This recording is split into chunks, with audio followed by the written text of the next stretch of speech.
24-year-old Andy Pettitte, Cy Young candidate with a record of 21-8, facing the lineup that launched 257 home runs in the regular season and then 9 more in the 4-game upset of the Cleveland Indians in the division series. Brady Anderson with 50 at the top of that lineup, and he hit 12 of them beginning the game. That broke Bobby Bonds' 1973 record of 11 leadoff home runs. And he did it to Charles Nagy of the Indians in the bottom of the first at Camden Yards in Game 1 of the division series.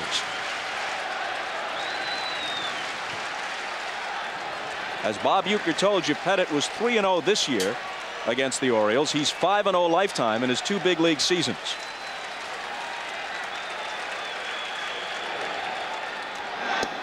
Anderson takes a strike. Larry Barnett is the plate umpire and crew chief. Dale Scott at first. Mike Riley at second. Dan Morrison at third. Left field line Rocky Rowe.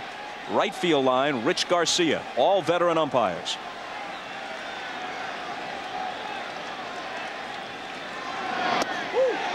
Just off the corner, 1-1 to Anderson. The outfield is soft, but not nearly in as bad a condition as you would think after the torrential rains of last night.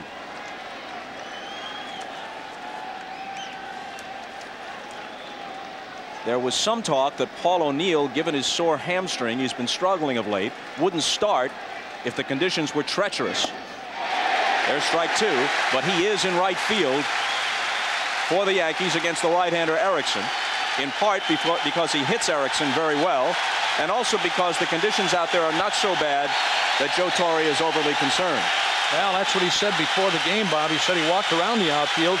It's a little damp, but it's in good playing shape. The 1-2 pitch. Got him.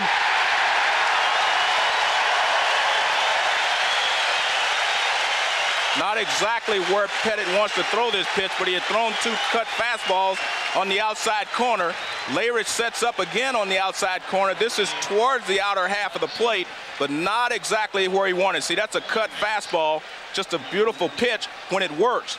See where Leyrich is? He has to reach back a little bit, but the speed and the movement fooled Brady Anderson. Strike 1 to Todd Zeile, over from the Phillies. They felt they were susceptible to left-handed pitching, and in fact under 500 for the year against left-handed starters.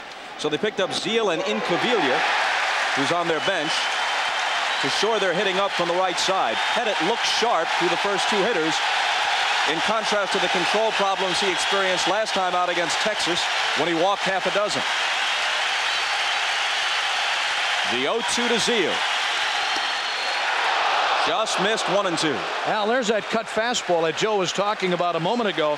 If it's any indication here, Joe, in the early going, Brady Anderson saw the breaking stuff, the cutter, curveball. They're not going to let him sit on a fastball. 2-2 to Todd Zeile, who between the National and American Leagues this year hit 25 home runs and drove in 99.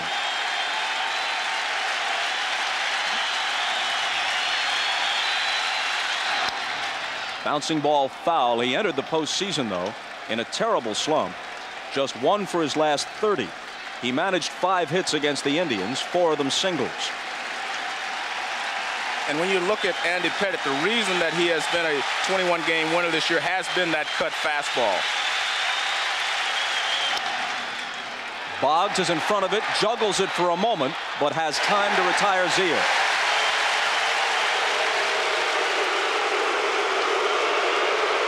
And the reception for Alomar.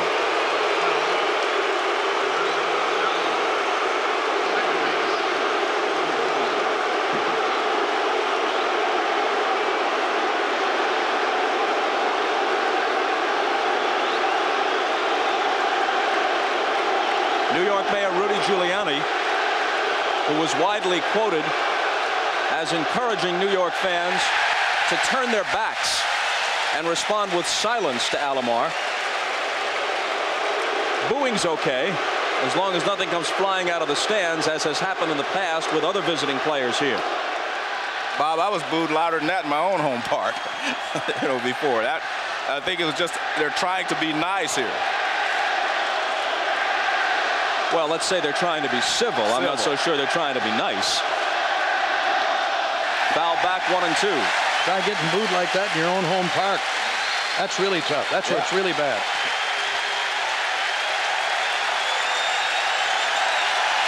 Everybody's a quipster.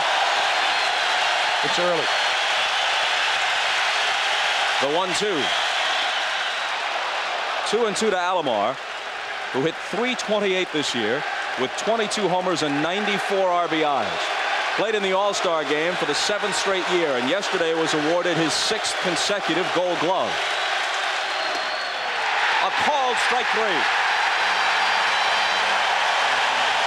Pettit works a perfect first, Fanning 2. No argument from Alomar, and we'll be back. Let's take a look at this last pitch and see what you think. Alomar thinks it breaks outside. You see Larich kind of pull it a little bit. Larry Burnett says strike 3. And we'll take a look from overhead, and you can make your own decision there. Ball seems to be a little bit outside. You are not going to see Alomar arguing many calls in this postseason, considering what happened a week or so ago. Well, you're right. But the one point I want to make here is that Alomar should be able to block out all the boos and all the distractions. The thing that makes you a great player is the ability to focus on the field. And that's why he had such a good series against the Cleveland Indians. He's able to focus on the field, and he is a great player. 9th inning hit to tie the game off the formidable Jose Mesa in Game 4 at Cleveland, and then the series-winning homer in the 12th at Jacobs Field. 28-year-old Scott Erickson was 13 and 12 for the year. His ERA was over 5.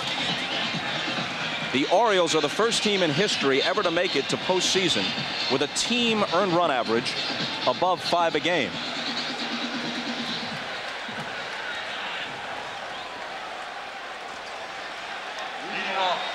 There you see Scott Erickson, 13 and 12. He was 0-2 against New York this year, but he really pitched well against the Yankees. Couple of tough losses. In fact, toward the tail end of the regular season, he and Pettit hooked up in a great pitcher's duel here. Erickson left with the lead 2-1 after 7. Pettit worked into the 9th. They each wound up with a no decision. The Yankees won in 10, 3-2. Rain steps in with Zeile on top of him at third base, and he taps it foul. There's that little sinking fastball I talked about at the top of the telecast, Bob. He's got a very, very good sinker. When he's right, he's going to throw a lot of ground balls. Got a very sharp slider, change of pace from time to time, but his sinker is number 1. If you start to see Erickson getting in trouble, he starts to pitch upstairs.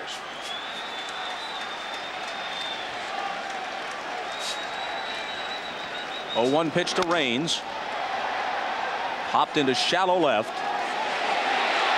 And now the wind is taking this ball, and it drops safely, and Raines, hustling all the way, is in at second.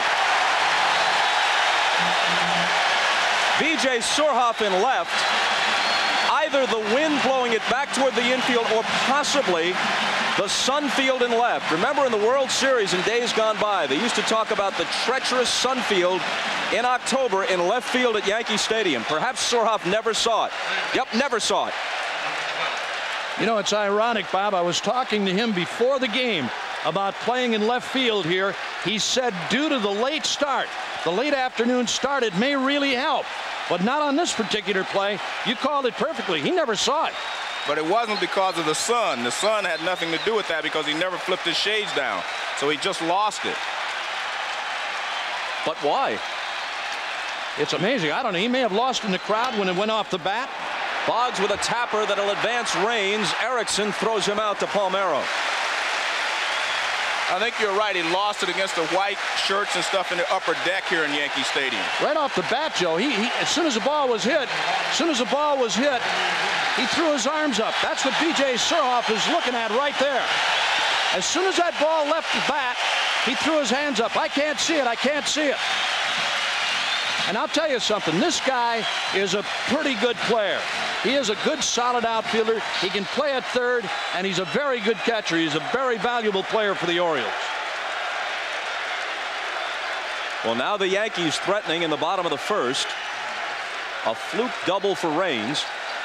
An advancing ground out by Boggs. And the hitter is Williams. Spectacular in the division series against the Rangers. 3 home runs, 2 in the 4th and final game.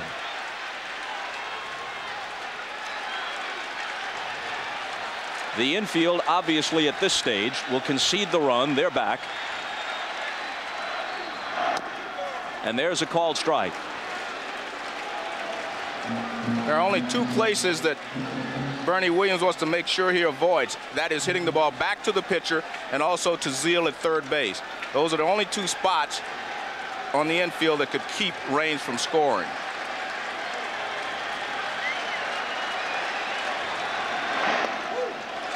A ball and a strike to Williams. He topped the Yankees with 29 home runs. And he drove in 102.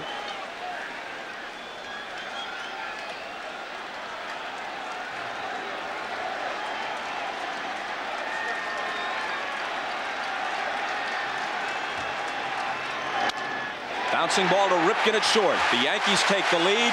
Williams is thrown out.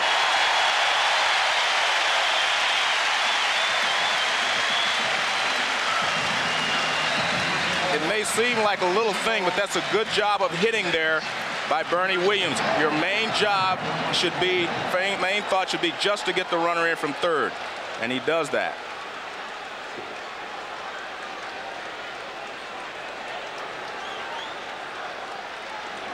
So now it'll be Tino Martinez, who's itching to do something in the postseason. Last year, while a Mariner, he went just 3 for 22 in the LCS against Cleveland.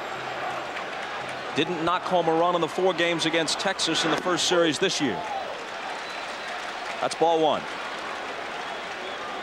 Look at Erickson against these first 3 hitters, and now the 4th, and Tino Martinez always down and away with that sinker. The ball is really biting down and away. Fouled out of play. Erickson is 28 years old. He's 6'4" and 230. Born in California. Lives now in State Line, Nevada. He was 20-8 for the 1991 Twins. He's never won more than 13 games in any other season, and that's how many he won this year, 13 with 12 defeats. 2 balls and a strike. He pitched a no-hitter in 1994 for the Twins. You were at that game. It was against the Brewers, Hugh. Against Milwaukee in the Metrodome, and in a game where I don't know how he could have thrown any better, Bob. There wasn't maybe 2 balls in the whole game that were hit decent against him. I mean, everything else was ground ball. Martinez taps one back to the mound. Erickson can't find the handle at first, but recovers to toss him out. The Yankees with a gift run in the bottom of the first and a 1-0 lead in game 1. Just before the inning, B.J. Surhoff came in to get some glasses to take to the outfield with you. In a day game, you should always have glasses on in the outfield. Here's the play. He's looking up. You see he doesn't drop his sunglasses, so that tells you that the sun was not a factor. What he was looking up into was a lot of white shirts and maybe the lights. The lights could have bothered him. See, he's pointing up to the guys in the dugout. He's telling them, I look right into the lights, and it's right in the middle of the lights, and I never saw it. And there's the view you have. I mean, you can easily lose a ball in that type of setting. Game time temperature, a beautiful 69 degrees. The sun was shining earlier, and about an hour or so ago, shining through the top of the stadium and into the eyes of the left fielder. Now the sun appears to have popped back out, right, but it was not out when Surhoff had difficulty with that ball. Exactly.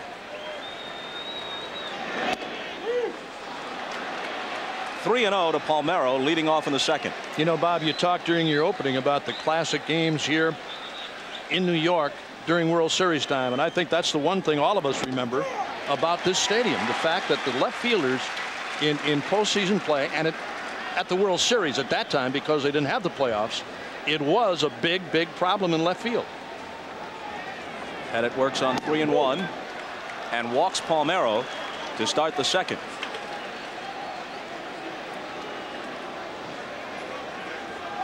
This is Pettit's 3rd postseason start in his career. So-so in one division series start against Seattle last year. Didn't do that well, left behind against Texas a week ago in the division series this year.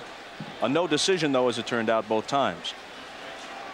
Well, the Yankees came back and won that game. That game here in New York, game 2 of the series against Texas. But he was very wild. I mean, he pitched from behind throughout the game, walked 6 in 6 plus innings of work, left trailing 4-1, and they came back and won it for him. Not for him, but he was not involved in that loss. Switch hitter Bobby Bonilla from the right side. Usually he's the target of all the fans' scorn here in the Bronx, which is ironic because he grew up only about a mile from the ballpark here in the Bronx. Frequent visitor to Yankee Stadium as a kid. His mom still works at nearby Lincoln Hospital. He went to Lehman High School in the Bronx.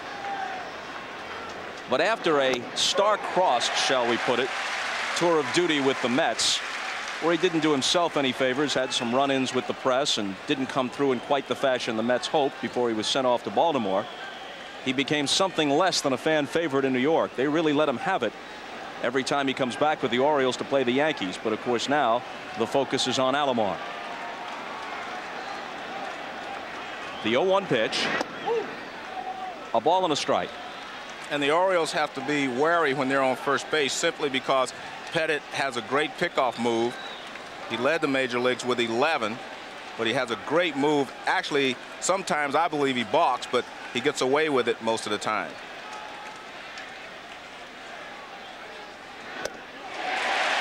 Swing and a miss, 1-2. The 2 real threats to run for the Orioles are nearer the top of their order. Brady Anderson, who once was a 50 steal man and this year swiped 21, and Roberto Alomar, who had 17. But when you hit 257 home runs and play in a small ballpark like Camden Yards, you don't run all that often, especially not against the likes of Pettitte. As Joe said, he picked off 11 this year, a dozen last year, which also led the league.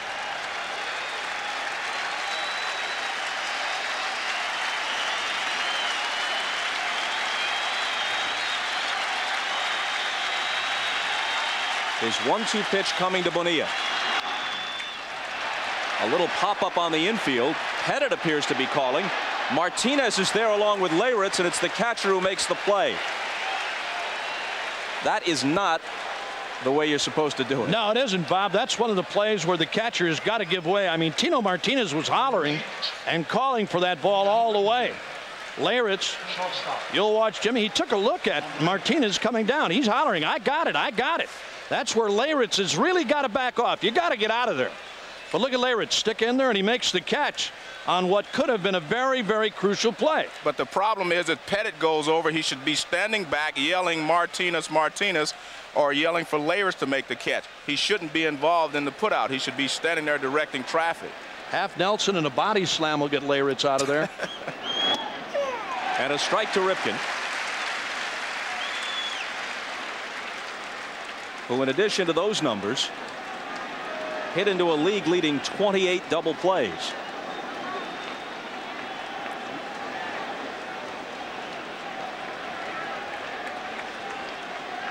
Palmeiro at first with 1 out on the second. 1-0 New York.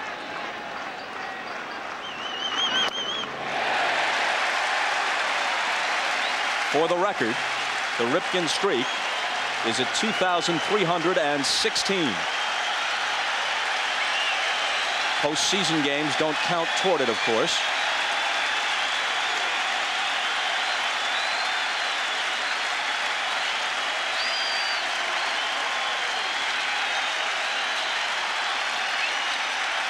And it's ahead of Cal 0-2.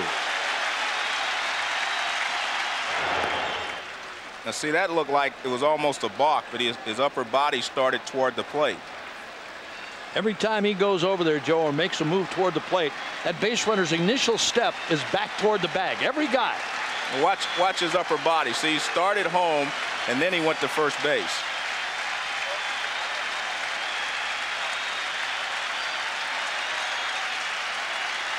He brings it home, and it's inside. In addition to all the pickoffs, opposing runners don't even try. They attempted only 21 steals all year. against Pettit and were successful just 10 of those 21 times. Well, he takes a lot of heat off the catcher, Bob, I can tell you. He really does. Well, there's an imaginary line drawn halfway between home plate and first base. You have to step towards on the other side of that line if you throw the first base. And Ripken rips it foul. But every time he makes a delivery toward the plate, that runner, and in this case it's Palmeiro, his first step is back toward the bag. Well, they're definitely guarding against a pickoff, but what you do when you have your momentum going toward first base, obviously you do not have a chance to break up a double play at second base. You do not have a good jump to go from first to third on a single. So you're right. I mean, Pettit helps himself by being able to keep the runners close at first base.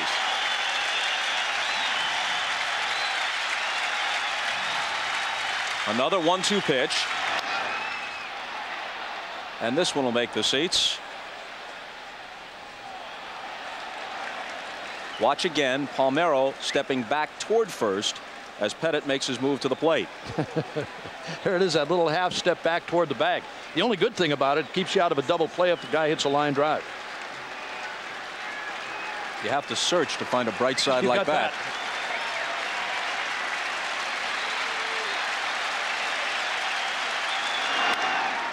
And Ripken spoils another one. Cal is one of 4 100 RBI men in this lineup, along with Anderson, Palmeiro, and Bonilla.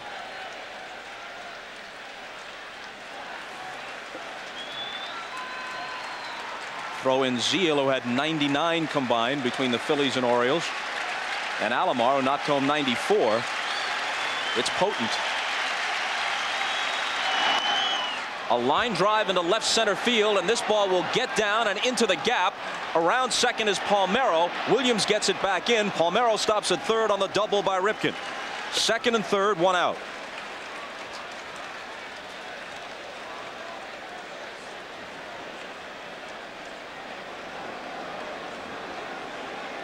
Well, he got 2 strikes on Ripken. This looks like a cutter that he tried to get inside. He missed with one inside earlier. Now let's see where this pitch ends up.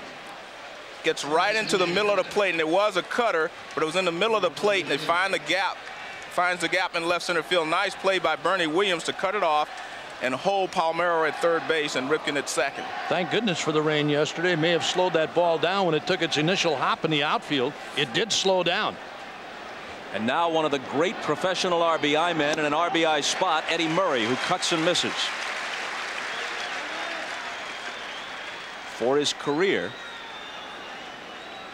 Murray has hit Pettit well, which really only means the last 2 years since Pettit came into the league. At this point, Eddie Murray has a little bit of trouble getting around on a really good fastball. He's a slider speed hitter, but if you leave one out over the plate, he can still crush it. I'll tell you what, if he's looking fastball, and he does, he's such a situation hitter now. If he goes up there and he's looking fastball, I don't care how hard you throw, he's going to hit it, Bob. He will. If you make a mistake, he'll hit it. Palmeiro at third, Ripken after the double at second. The 1-1 pitch. 2 balls and a strike. B.J. Surhoff on deck. The problem is Surhoff has hit Pettit well also, and so you're not going to just automatically walk Eddie Murray. You're going to try to get him off.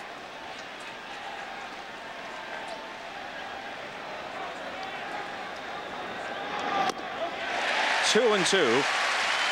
Murray's lifetime home run total now at 501. Came back to Baltimore in time to reach the 500 plateau in the uniform where his career began.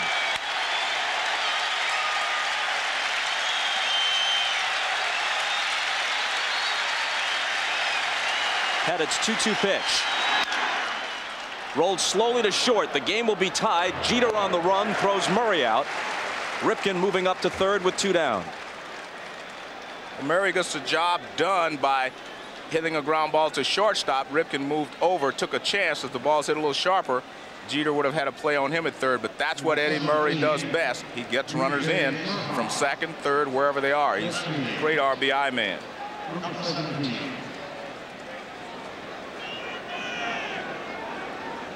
And now Surhoff with a chance to atone for the misplay in left. He couldn't find the little fly ball off the bat of Raines, first hitter in the Yankee first. It dropped for a double, led to the New York run. The Orioles have tied it, and a Surhoff base hit could give them the lead. He was born in the Bronx, grew up in Rye, New York, a bit north of the city. His father, Dick Surhoff, played pro basketball with the Knicks, teammate of Al McGuire's.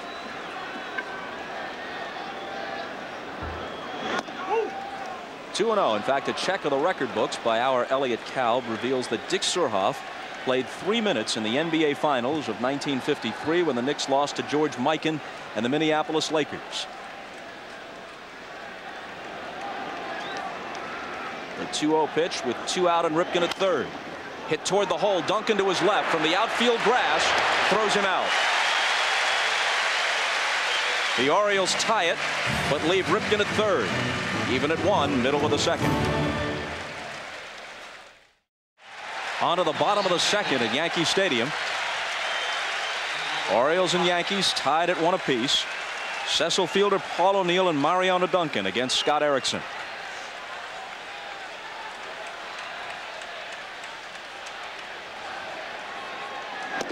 Fielder hit 39 homers for the year, 13 of them after coming to the Yankees from Detroit, and had some key hits in the division series against Texas, including a solo home run.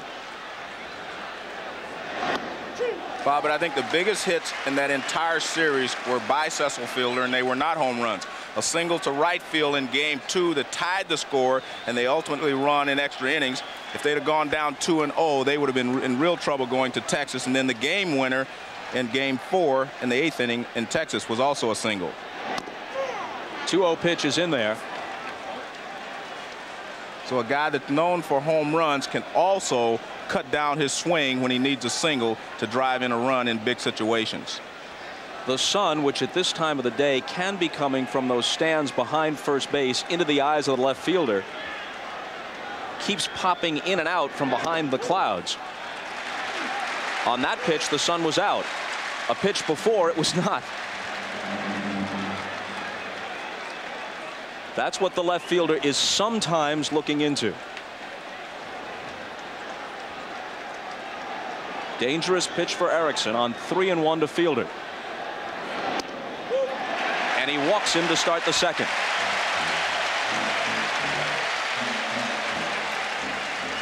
We're back here tomorrow afternoon. We're on the air at 3 Eastern time for Game 2.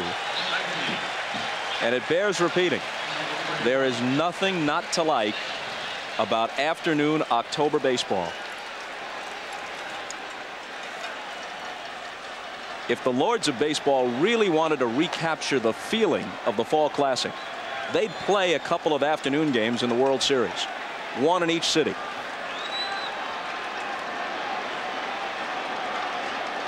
O'Neill steps in. We're not holding our breath waiting for that development, but it would be a good thing. I think it was the one thing that that I remembered, Bob. You were talking about it earlier. I mean, when you go back to pre-postseason play, just talking about the World Series, that was it. I mean, you look forward to it every day, and especially on Saturdays. You know, it was the biggest viewing day of the World Series. Plus those days, and this day is going to be a little bit like it in New York and in Baltimore, where kids are looking to race home from the bus stop early, maybe bring a radio to school, maybe the teacher lets them follow the game on television. In the classroom, around offices, word of the progress of the game is buzzing about. A chopper to the right side. Alomar gets a glove on it but can't control it. Now he flips to first, but not in time, and the Yankees have 2 on with nobody out. It'll be ruled an infield hit for Paul O'Neill. Alomar knew he had a chance at him because O'Neill is really struggling to get down the first base line with that bad hamstring. That's a nice play by Alomar. It hits off the heel of his glove. He actually overran the ball a little bit. He thought it was going to go through a lot quicker. Tries to struggle to get it back to first base, but not in time. So he gets a good jump right there, but it goes off the heel of his glove. Joe, I think this is a gift base hit. I think if Alomar catches that ball, he throws O'Neill out by plenty. I think it was a gift base hit. That's a play that Alomar should make.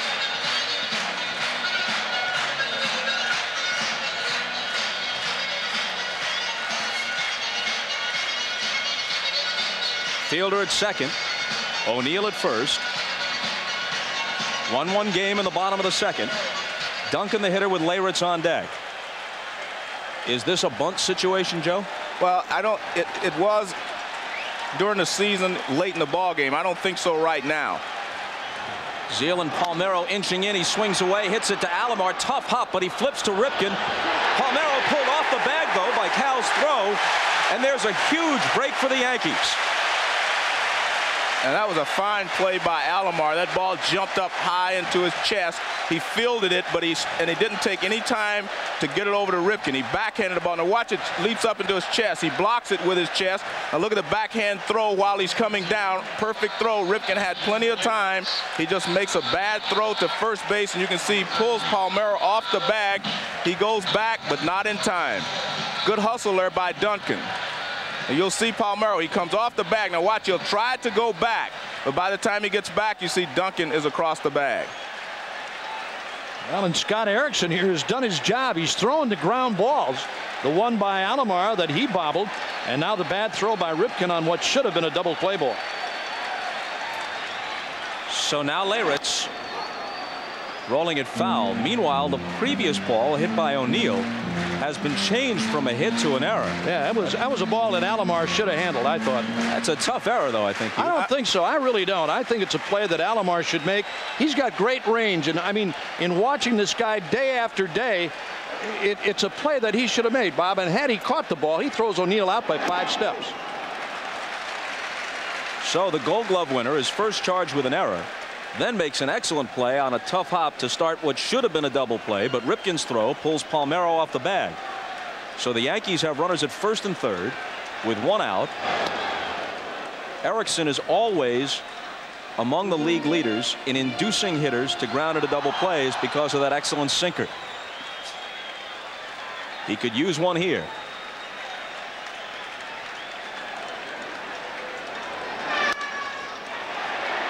Zeile can't control it. Picks it up and throws to first in time for the out, but there was a double play ball. 2 in a row, in effect, thrown by Erickson, and his defense betrays him. Well, one thing to remember, the Orioles were not that good a defensive team the entire year. The Yankees were second only to Texas. And you see Zeile, he has the ball go off of his glove. He charged the ball, but he was trying to get in position to throw to second base, and the ball did take a pretty good hop. The one thing that happens when you have a pitcher like Erickson, you get a lot of overspin on the ball because you're hitting the top of it. So you get funny hops. That's what we saw on the ball that was hit to Alomar that bounced up into his chest. A lot of overspin on a good sinker coming off the hand of Erickson.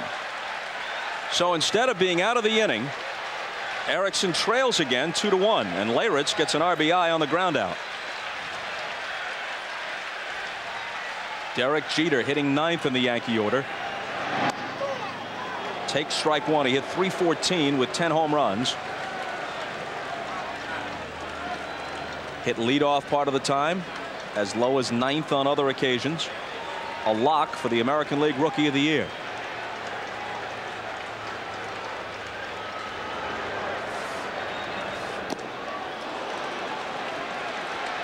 The Yankees haven't hit anything particularly hard, but they have a run across in this inning.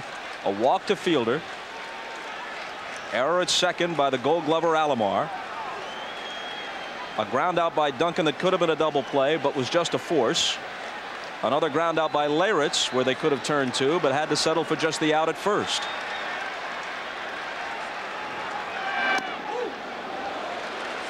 I know this has happened to Joe Morgan probably 1,000 times. That in-between hop, there's really nothing you can do about it. It's almost like a catcher taking a 59-foot breaking ball. You got to try and block it with your body, hope you knock it down and keep it in front of you, where you're able to make a play on at least one runner. But they're tough to handle. 1-2 pitch. Ripken to his right. Long throw, tough play, and Jeter beats it out. Hits slowly, Jeter runs well. Ripken had to get rid of it quickly, and his throw bounced And Palmeiro wisely comes off the bag to block it rather than risk it getting away and a run scoring. Here's another tough play. Good pitch by Erickson. He's doing the job. He's throwing the ground balls. This one's hit to the hole. Ripken makes the play, then slips a little bit. Gets off a big sidearm throw. Not much on the throw. He didn't really get much on the throw. Jeter runs good. The throw was a one-hopper to Palmeiro. He blocked it. Jeter beats it. Here it is again. Look at Ripken slide a little bit. I don't know if he'd have been better off making a backhanded play, then coming up firing with some momentum. And again, Jeter runs well. Ripken saying to himself, hey, I don't have that much time. I'm going to try and make it quick. So now Raines, who doubled and scored his first time.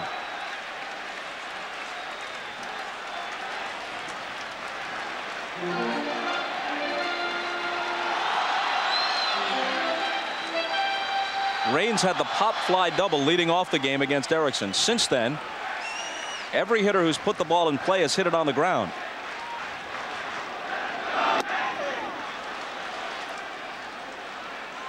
Erickson is not new to the postseason. He had one start in the LCS for the Twins against Toronto in '91 and 2 starts for the Twins against Atlanta that year in the World Series. A no decision all 3 times.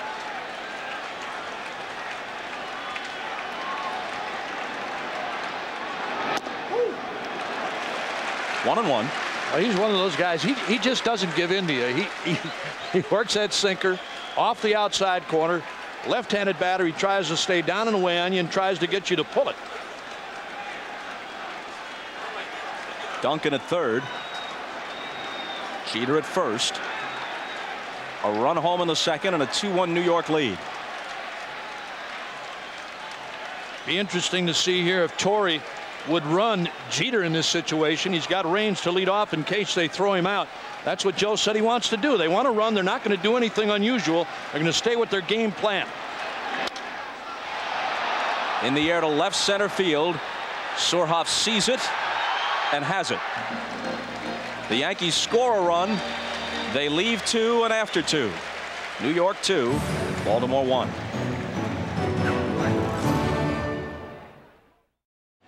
Let's take a look at the ground ball that Jeter hits to Ripken.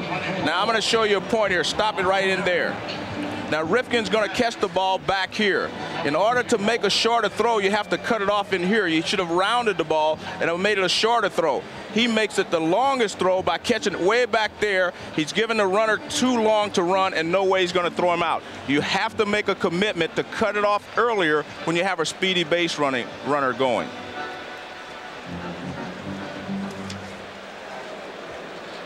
So Pettit takes a 2-1 lead to the third. Mark Parent, the veteran catcher, takes a strike. Each team using, in effect, a personal catcher for its pitcher. Today, Leyritz usually starts only when Pettit works, and Parent usually catches Erickson and Erickson only. It was interesting in talking with Joe Torre about that situation, Bob. He said he doesn't particularly like it because of the fact that if your catcher is hurt, your personal catcher is hurt, you might have that thing in the back of your mind that you can't work to another catcher. Good, bad, or indifferent. I don't know if it works or not. It gives each of these guys a chance to play probably more often than they would. You know, Hoyles is still #1 with Baltimore, and Girardi is still #1 with the Yankees.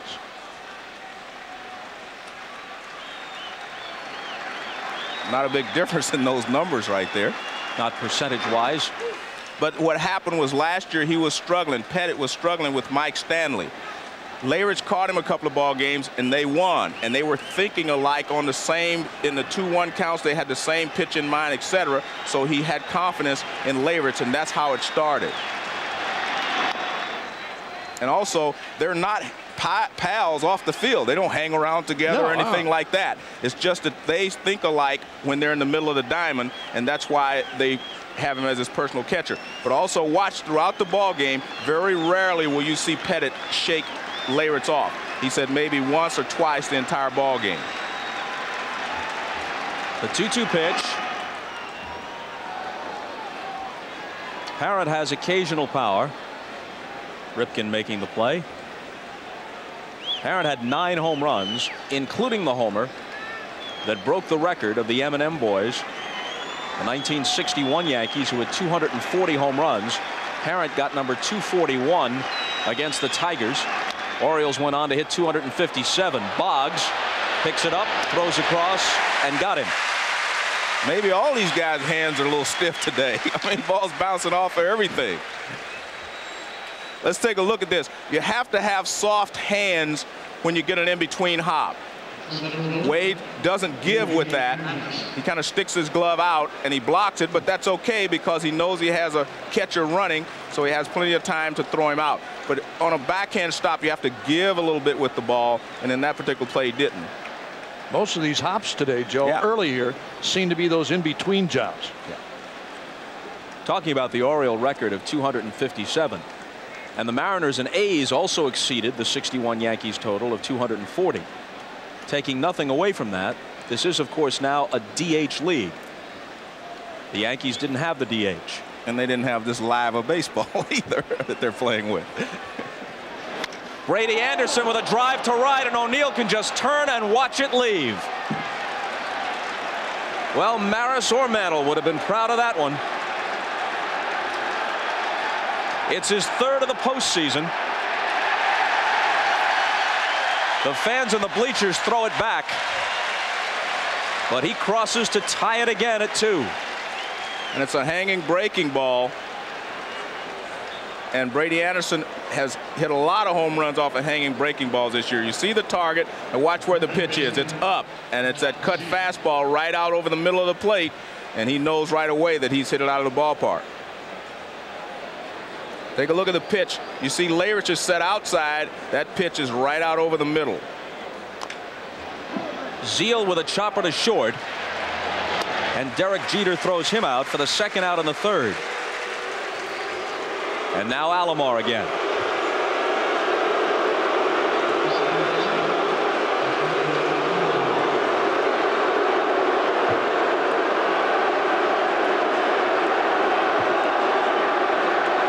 As long as it's this and only this, some lusty booing, well, that's fine.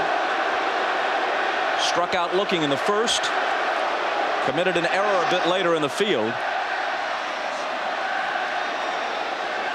Brady Anderson, who hit 50 for the year and now 3 in the postseason, has tied it here in the third. And Bob, I have to commend the New York writers for their stance in this situation. They basically say it's okay to boo, but don't be throwing things. And as we all know, sometimes writers can incite the fans, but they did a good job, I think, of trying to keep anything from happening other than booing. The 1-1 pitch. Hopped into shallow right. O'Neill in and toward the line to make the catch. Anderson's homer ties it, and after 2.5, even up at 2.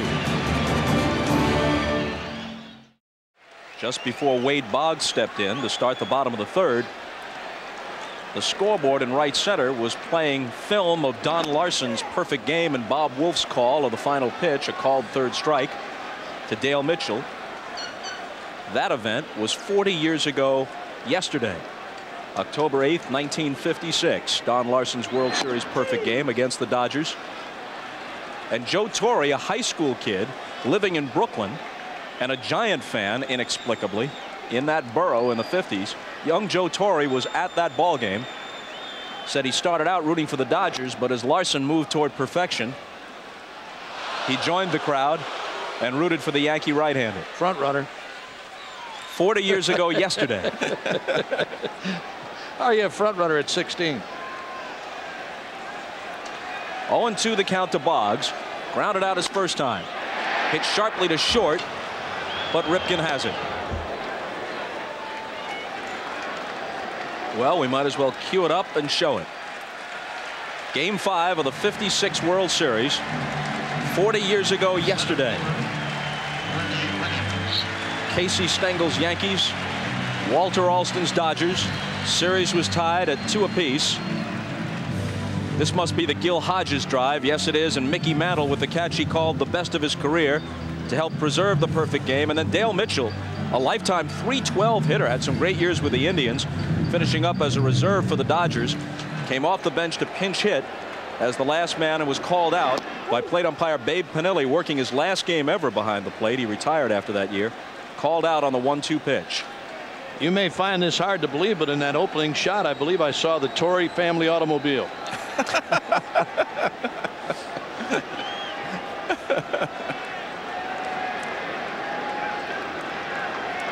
I think it was the blue Nash Rambler, wasn't it?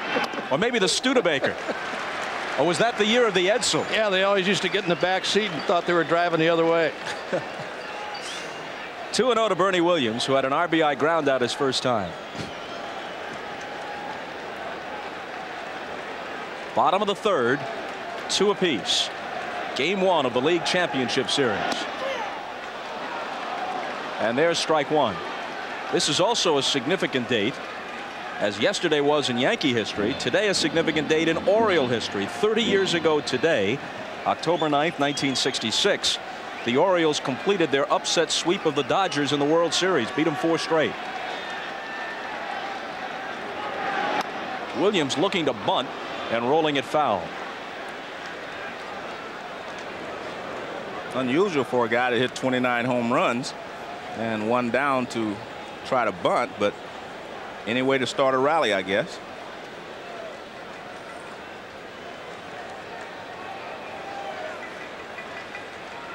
The Yankees haven't hit a single ball hard against Erickson thus far. Yeah, the Yankees have got the uglier of the 2 runs.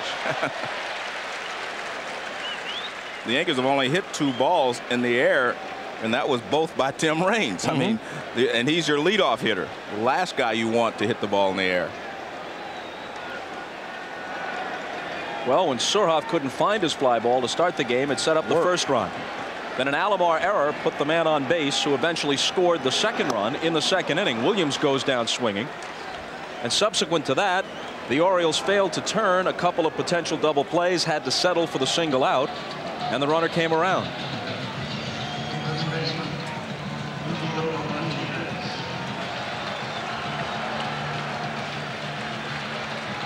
Unlike some hitters, you won't see Bernie Williams slamming his helmet or jamming the bat back into the bat rack after a strikeout. Very controlled demeanor. Tino Martinez takes strike 1.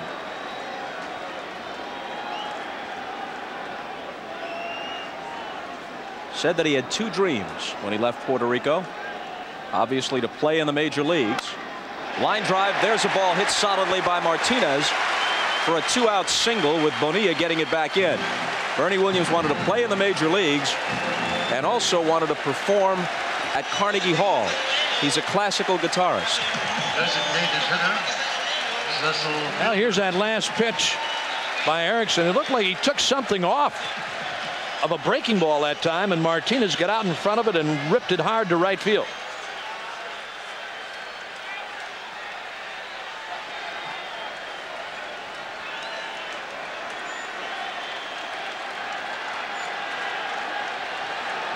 Cecil Fielder walked his first time. There's a mistake on a breaking ball, Joe. He wanted to get that ball out over the plate, but it hung inside on Fielder. First time up, he stayed away on Cecil, strictly away. Again, because he's got the big power, you've got to come inside, as we've talked about many, many times. You can't be afraid to come in tight on this guy either.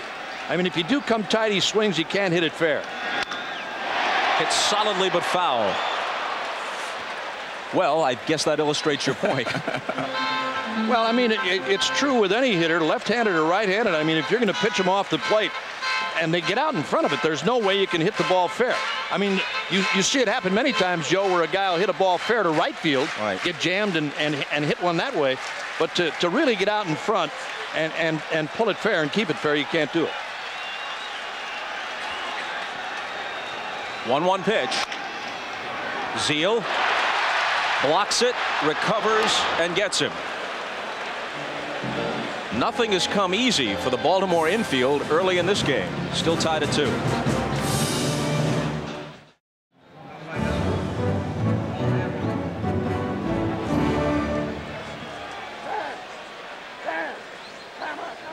Full house, of course, at Yankee Stadium, with the game starting a little bit after 4 o'clock Eastern time. All the kids should be home from school. Chance to follow the ball game on a perfect October afternoon in the Bronx. Andy Pettitte locked up in a 2-2 tie with Scott Erickson as we move to the fourth. And Rafael Palmeiro starts it for Baltimore with a long drive to right. O'Neill back to the track, and this one will leave the yard. Palmeiro, who hit 39 in each of the last 2 seasons, hits one into the lower stands in right to start the fourth, and the Orioles take a 3-2 lead. Well, in the past, they have stayed away from Palmeiro. They stayed away from his first time up. Now they try to come inside. You cannot pitch him inside. He has some of the quickest hands in all of baseball. And any ball inside, I mean, he can get the bat through. Watch this pitch. It's supposed to be inside. Look at that. He just turns on it. You cannot pitch him inside and expect to get him out. Both of the home runs on first pitches. Anderson hit that cut slider or cut fastball, and it looked like the same kind of a pitch there to Palmeiro. Bonilla blasts one deep but foul. Take a look at this pitch there. Again, they were trying to come inside. You see the target by Leyritz is inside, but Palmeiro turns on it. It is right on the inside corner, and you can see how quick his hands are. He gets right through it, opens his hips, gets his hips out of the way, and then he just rips it to right field for a home run. You have to stay away from him. Mel Stottlemyre to the mound to talk with Pettitte.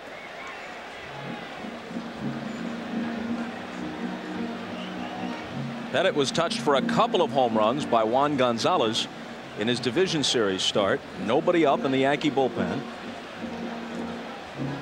And again, similar to what Joe talked about a moment ago with Gonzalez, he was trying to get inside on Gonzalez through that fastball, Joe, that was about thigh high and maybe 6 inches of the inside, and he hit it out of here and then hit the long home run to left center against him.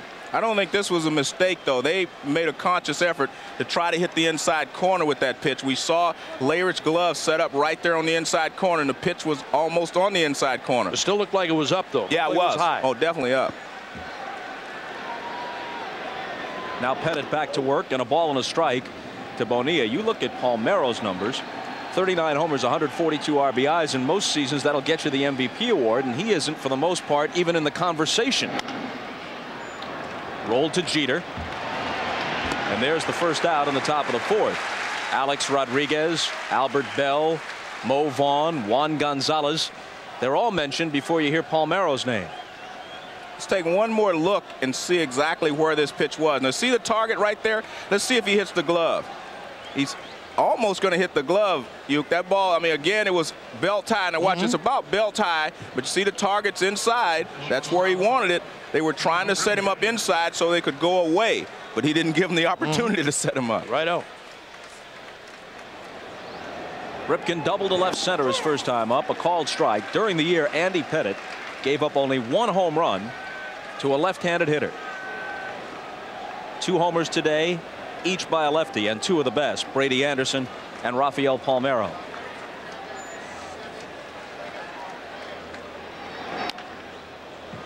(0-2). I don't know how much of this is coincidence, but Pettitte is 11-1 with an ERA of 2.67 in day games. He's 10-7 with an ERA 2 runs higher, 4.66 at night. There it is.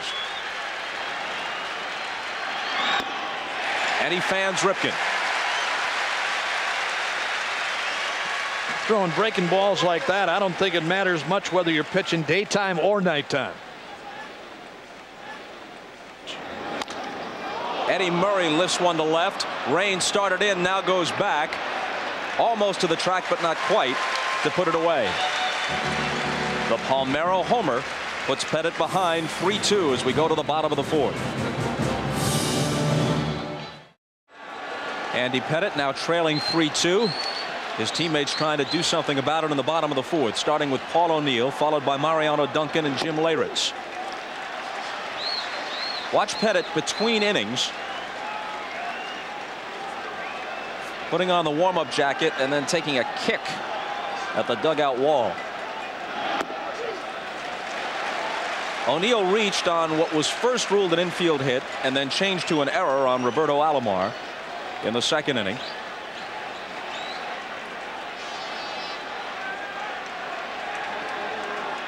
really struggling in this postseason. Ahead of Erickson, though, 3-0 here. The hamstring is really bothering him. He's in the kind of pain that might cause him to go on the disabled list for 15 days if this were mid-season, but he's just trying to grit it out through these important postseason games. And Bob, a lot of people underestimate how important your legs are in hitting and swinging the bat. You generate a lot of bat speed with your lower body. In for a strike. Ruben Rivera, right-handed swinging rookie with a lot of promise, has an injured shoulder, and the Yankees took him off the playoff roster and replaced him with the left-handed hitting pinch hitter, the veteran Mike Aldrete, for this series. If the Orioles continue to hit home runs in this series, I wouldn't be surprised to see Darryl Strawberry inserted into the lineup, you know, to try to offset some of the power of the Orioles if they decide to take O'Neill out of the lineup. There's Straw back from exile and in the major leagues. Luis Sojo in the foreground. Payoff pitch to O'Neill. Spanked to center. Brady Anderson on the run for the catch.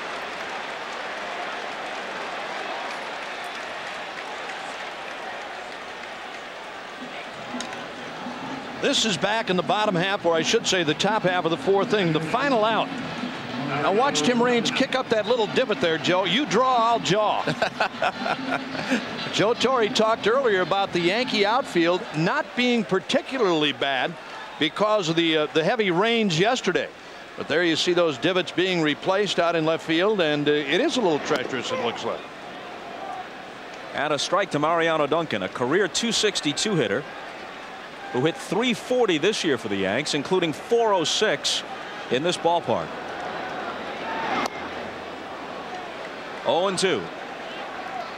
He had 3 RBIs in the division series, including the game-winning hit in the 9th in Game 3 in Texas. The Yankees trailed in every game of the Texas series and won 3 of the 4. They trail here 3-2 in the bottom of the 4th, Game 1. What the Yankees have been able to do so well is when they get into the other team's bullpen, they've been able to handle them. And I don't think any bullpen in the American League is as good as the Yankees down the stretch. A little squibber to Alomar. Some boos greet him as he scoops it up. And he retires Duncan for the second out.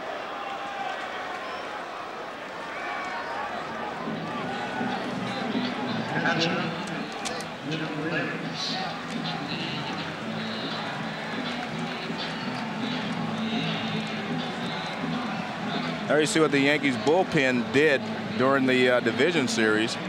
Very good at shutting the other teams down late in the ball game. Now Leyritz. RBI ground out his last time. He takes a strike.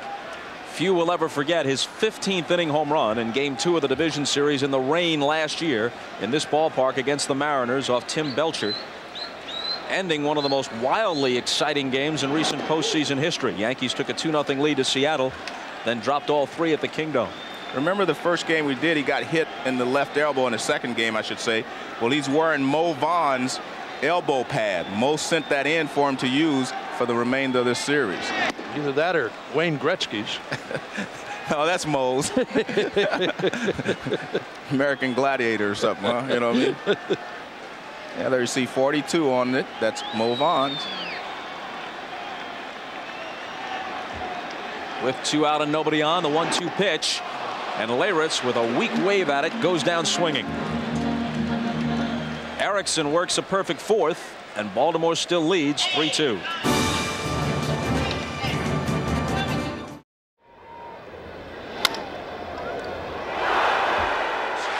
And few could do it exactly like that. Martinez turning in a sparkling play at first, robbing Surhoff for the first out in the 5th. Well, a beautiful play by Tino Martinez on an absolute rocket hit by Surhoff. This is the one thing that the Brewers tried to get B.J. Surhoff to do more of, and that was pull, indicative of his home runs this year for Baltimore. But he had a frozen rope there, and Martinez with a beautiful diving stab and the unassisted play. That's a heck of a play right there. He took a double away from him. Another angle, beautiful play.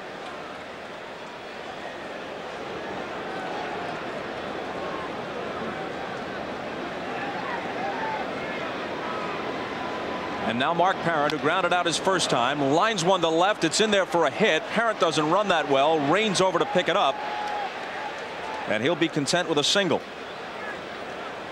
Now as Brady Anderson walks toward the plate, Joe, let's take a look back at the way Pettitte pitched him his first two at-bats. The first one was a strikeout. The second was a first pitch homer. Well, watch this. All breaking balls, cut slider, cut fastball, another cut fastball.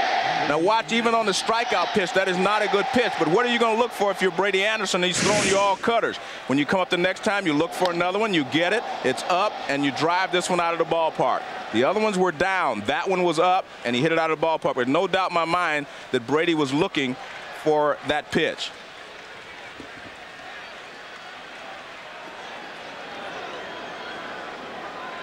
Now Pettitte faces him with one on and one out and misses with ball one. Last year Anderson hit 16 homers. His previous career high was 21. This year he explodes for 50. And people talk about Camden Yards being a great home run park, which it is, but he hit 31 of the 50 on the road. A lollipop throw over to first and a balk. Pettitte balks. And Parent down to second. Martinez was not holding, and Parent not a threat to run.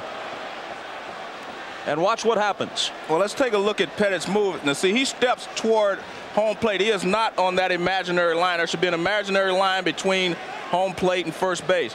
And you see he throws the ball behind, trying to hit Martinez. He was not leaving. You have to throw to a base. You can't throw to a fielder. He has to throw that ball to first base. Martinez doesn't have to be standing at first base for him to throw it there, but he has to throw the ball to the base. You can't throw the ball to the fielder. Now Pettitte back to the plate. 2-0 the count to Anderson. Why even throw over there? That's a good question. I mean, you've got I think it's just a lack of concentration. He forgot that Martinez was playing behind him and was moving away. Absolutely. But you can't throw to the runner. Like I said, if he'd have thrown it to the bag, Martinez could have run over and grabbed it. Would have been okay. But he threw to Martinez, and you can't do that. But just a lack of concentration. With that great pickoff move, Pettitte committed 2 balks this year. This one places a runner in scoring position. And now he's behind Anderson 3-0. Let's take another look. See where Martinez is. If you throw to the bag, you're okay. But you can't throw to a fielder. Otherwise, you could just turn and throw the ball to Alomar at second base. So you can't do that. You have to throw to the bag.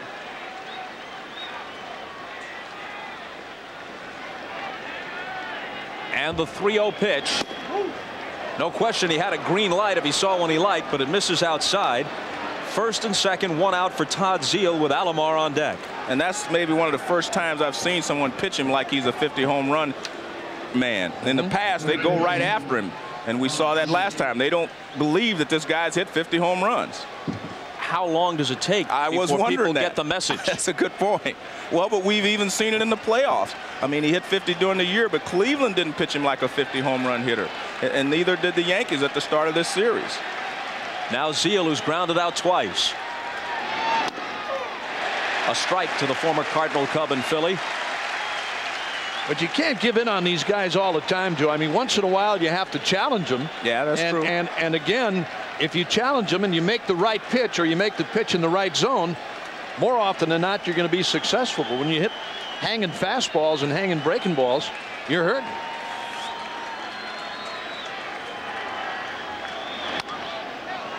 Out of play 0-2. It's easy for me to sit up here and watch and say this, Bob, but if I'm the Orioles hitters, all I look for is a cutter. That seems to be the only pitch that he is throwing, and he's throwing it just about every pitch. He's trying to throw the cut fastball, even to right-handers. It's said to be the key to his success, but you got to mix it in with the curve and the change. Thank you. 1-2. I mean, if I'm a right-handed hitter, I just sit up and look for the ball middle of the plate in, because that's where he's throwing it. You know, you've faced so many left-handers in your career. As you look at that last cutter, as Joe described it, off the inside corner, Pettitte is one of those guys, Joe, one of the few left-handers that doesn't have it or doesn't want to throw that ball that rides away from a right-handed batter. Still 1-2 to Zeile. 2-2. Well, that's what you were saying. He needs to mix in a few more pitches like that. He had thrown him like 4 consecutive cut fastballs inside. He goes away. He's got him out if he throws a strike. He just misses with it. There was no way Zeile could hit that pitch. Watch his body. His body is gone, but there's no way he could have hit that pitch.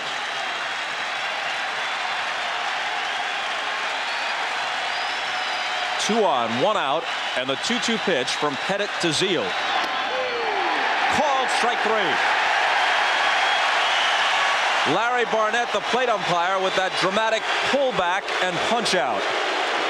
That's a postseason strike call right there by Larry Barnett. I don't know if I've seen him use that during the regular season. I don't know what Zeile was looking for there. Borderline pitch, about knee high, but right down Main Street. And he took it. Around the inside corner as we get another look at it. And a big strikeout for Pettitte. Now it's up to Alomar, who's 0 for 2.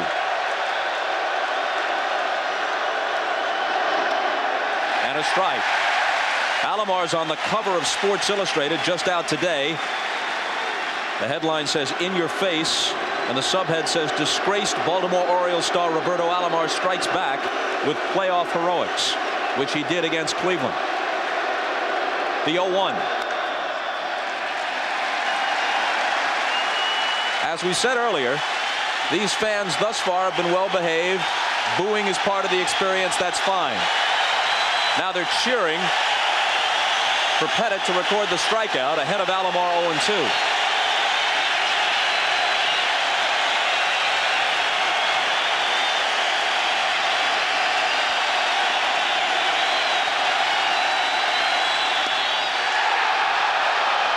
A ball and 2 strikes. Of course, the irony is many Yankee players of the recent past and of the present have had their own misadventures, and as long as they were wearing Yankee uniforms, they were greeted with ovations. So it's a very selective morality here, as elsewhere. 2-2. If he were a Yankee player, he'd be cheered, just as Alomar is cheered in Baltimore. For better or worse, what appears to be the operative philosophy all around sports. Almost every city, almost every sport. If it's our player, anything short of a homicide, and maybe even that, it's okay. 2 on, 2 out, and the 2-2 pitch. A little roller, tough play if it stays fair. Boggs lets it roll and picks it up as soon as it goes foul. Smart play there by Wade Boggs. He knows he doesn't really have a shot at Alomar. Now watch the ball. Alomar's on the move right away. See, he gets a good jump out of the box. So if you're Boggs, you come in. If I have to make the play, I catch it. But he sees that it may go foul, so he lets it roll. And once it goes foul, all he has to do is touch it.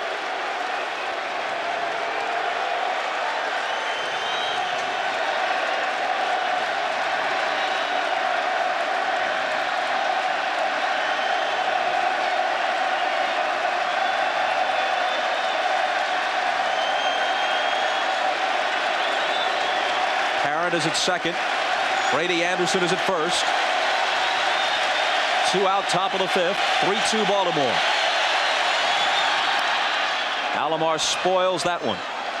You know, it occurs to me, Joe, that with more people watching in the postseason and with Alomar getting the kind of attention that makes him part of the monologue on the Letterman or Leno show, there are probably some people unaware until the past couple of weeks of who Roberto Alomar is, and unaware of the fact that he's probably one of the 5 or 6 best all-round players in baseball.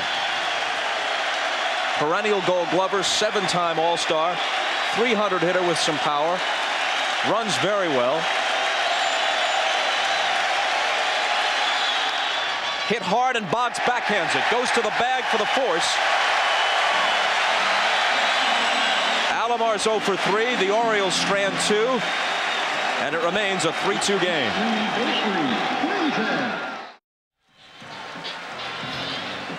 Andy Pettitte with the Yankees Game 3 starter, Jimmy Key.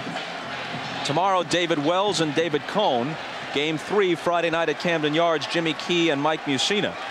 What last night's rainout did was that it eliminated the off day. So the first 5 games of the series will be played without a break, and then if there are no more weather interruptions, Monday would be an off day between the 5th and 6th games if it goes that far. Derek Jeter to the plate to start the bottom of the 5th against Erickson. It had been Joe Torre's plan to start Andy Pettitte in games 1, 4, and 7. The second 2 starts on 3 days rest. That's part of the reason why he went with him in game 1 instead of David Cone. Thought he could be more effective on short rest. But now each manager, Davey Johnson and Torre, will have to use their 4th starters. That means Rocky Coppinger, the rookie, and the Yankee left-hander Kenny Rogers for game 4. It means that these 2 pitchers, Erickson and Pettit, are likely to hook up again in game 5. And if there is a 7th game and the rotation holds, it would be Key and Mussina, the game 3 starters, with everything on the line a week from today back here. Ripken flags it down, but can he get Jeter? Long throw, safe.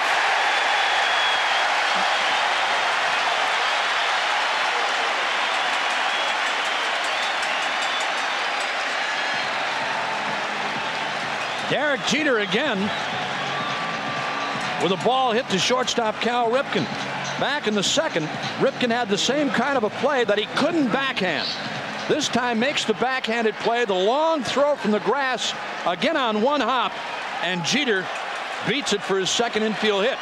Joe Morgan talked earlier when Jeter picked up that hit back in the second. Had Ripken been able to come in and cut it off a little more quickly, he may have gotten him.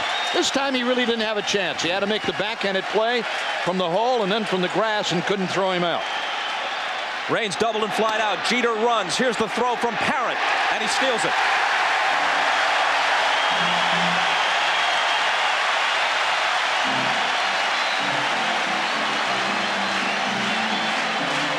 Scott Erickson is very easy to steal against. Jeter gets a good jump, and Parent's throw is not nearly in time. Smart playing by Joe Torre to go ahead and use what you do best, aggressive base running. And Tim Raines did a great job. Anytime you square around to bunt, that keeps the catcher from jumping out there and getting the ball to second base quicker. Jeter stole 14 this year, but 32 of 36 attempted steals against Erickson this year were successful. Well, he has a slow delivery to the plate, but you'll find that most good sinker ball pitchers are that way because they have to make sure they get on top of the ball so they cannot get their momentum, their body out in front of their arms. So they take a little longer to deliver the ball. So not only did he yield the most steals in the league, but the percentage was very high. Tight on Raines. I'm going to say, Bob, the other thing you find today, you look in the dugouts, both teams, somebody in there, one of those coaches has a watch and is timing the pitcher from his motion, his stretch, his windup, whatever it takes from the time that ball leaves his hand until it gets to the catcher, which allows you as a runner to pick up another step or 2. So now Jeter representing the tying run here in the 5th at second with nobody out. 2-2 to Raines. And what Erickson is trying to do is keep Raines from pulling the ball here. It was Jeter who led off the 9th in game 3 in Texas with the Yankees trailing by a run with a big base hit, and then Raines followed with a tremendous at-bat behind 0-2, eventually worked it full, eventually got a base hit. The Yankees mounted a 2-run rally and turned the series around. A tip that Parent can't hold.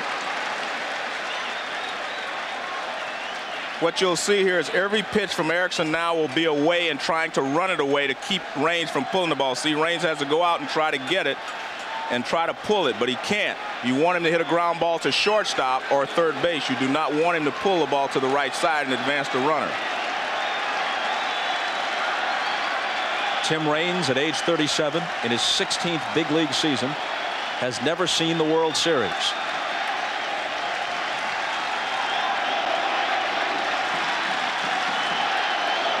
Erickson's 2-2 pitch. Well, he threw him a breaking ball there, which surprises me because Raines can pull the breaking ball. Raines is really not a pull hitter, so if you can just run the fastball away from him, he's not going to be able to pull it. The target's outside, but you see it's a breaking ball, and Raines gets the barrel out in front. He would have been able to pull that pitch. Very rarely with 2 strikes will you see a guy ease up like that and give the hitter a chance to pull it.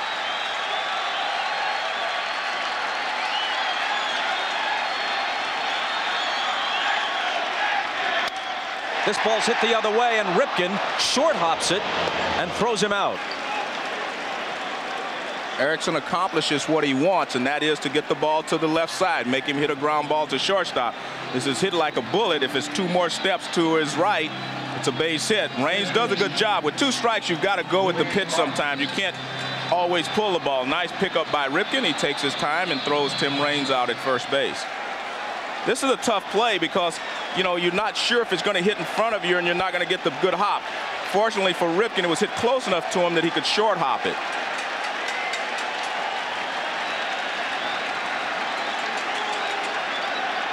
And now Boggs, who's 0 for 2, fouls it back. He had an opposite field double in his first at-bat against Texas in the division series, then hitless in his next 12, 0 for 2 today, really bothered by back pain. Flew his personal chiropractor into Texas over the weekend to try and relieve some of that pain. And he, like O'Neill, just gutting it out. If these were regular season games, they might sit down for a while. Hop toward the seats. Ripken and Zeile for a look, but it's out of play. Now tomorrow, the left-hander David Wells goes. And we'll see what happens regarding Charlie Hayes, who almost surely will start at third base instead of Boggs against the left-hander, and see what, if anything, Joe Torre does with Paul O'Neill in right field. Well, it's great to have a lot of guts and to play with guts, but I think there comes a time where if you're not helping your team, then you have to sit down. And I think that's something Joe Torre has to decide. And Wade Boggs, you appreciate a guy wanting to go out there and wanting to play hard. But if he can't be the Wade Boggs that you want or the Paul O'Neill that you want, maybe he shouldn't be out there. 0-2 pitch. Boggs hit .311 for the year. But this is not the same guy who over 162 games hit .311 and top 300 for the 14th time in 15 big league seasons. Well, he almost looks like he's got slider speed bat now, Joe. When they really pound him with the fastball, he's behind. Here's Erickson's 1-2 pitch. 2-2. Boggs is a career .333 hitter, 5-time batting champion, a couple of seasons removed from 3,000 hits. But that portfolio means nothing when the back is aching and when guys are throwing you nasty pitches. And there's some evidence of it. He just could not get a good swing at that pitch. Here's Bernie Williams. RBI ground out and a strikeout. Sliced to left and in the seats foul.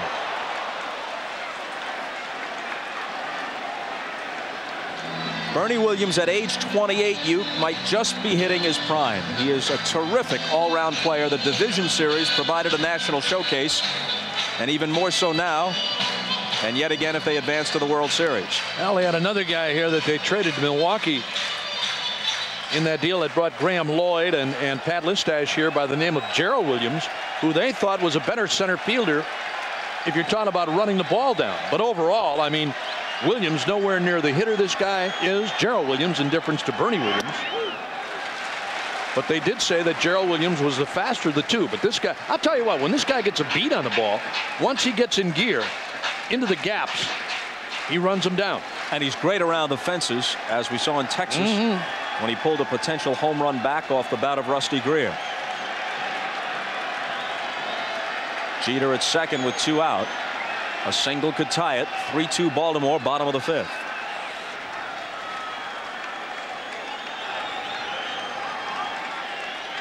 Jeter singled to deep short, then immediately stole second, but the Yankees haven't been able to move him along.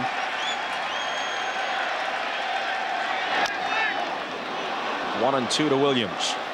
That's what a sinker will do to you a lot of times. Ball down and in. Bernie Williams getting on top of it and driving it off of his foot. Here it is one more time. Ow! Did that ball hit him in the knee? That ball looked like it hit him in the knee or up around the shin. Take another look at it. That ball hit him right in the knee. And Bernie Williams still trying to walk it off. It's bad enough when you hit one off your instep, but when you hit one off your kneecap, you're really out in front and you're really hurting. Wonder if Mo Vaughn has a knee pad he can loan him. Since he's the assistant equipment manager apparently for the Yankees in the postseason.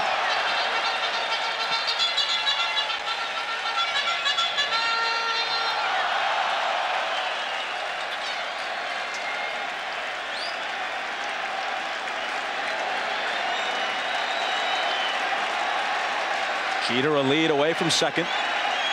And the 1-2 pitch coming to Bernie Williams. 2-2.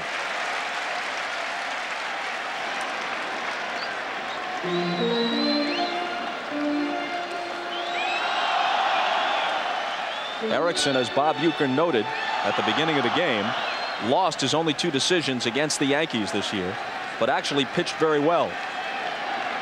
And he was Davey Johnson's best starting pitcher in September. Mike Mussina, who won 19, had 4 cracks at his 20th victory and couldn't get it. 3-2. Erickson, on the other hand, won 5 of his last 6 regular season decisions. All the starters for the Orioles got Davey Johnson into the 7th inning in the division series against Cleveland, something they did not always do during the regular season. Well, the book on Erickson is if you can stay close to him, you know, you have a chance of beating him in the late innings. So that's what the Yankees will make sure they try to just stay close. And the 3-2 pitch. Walked him. Erickson generally has excellent control. That's his 2nd walk of the day. He struck out 2.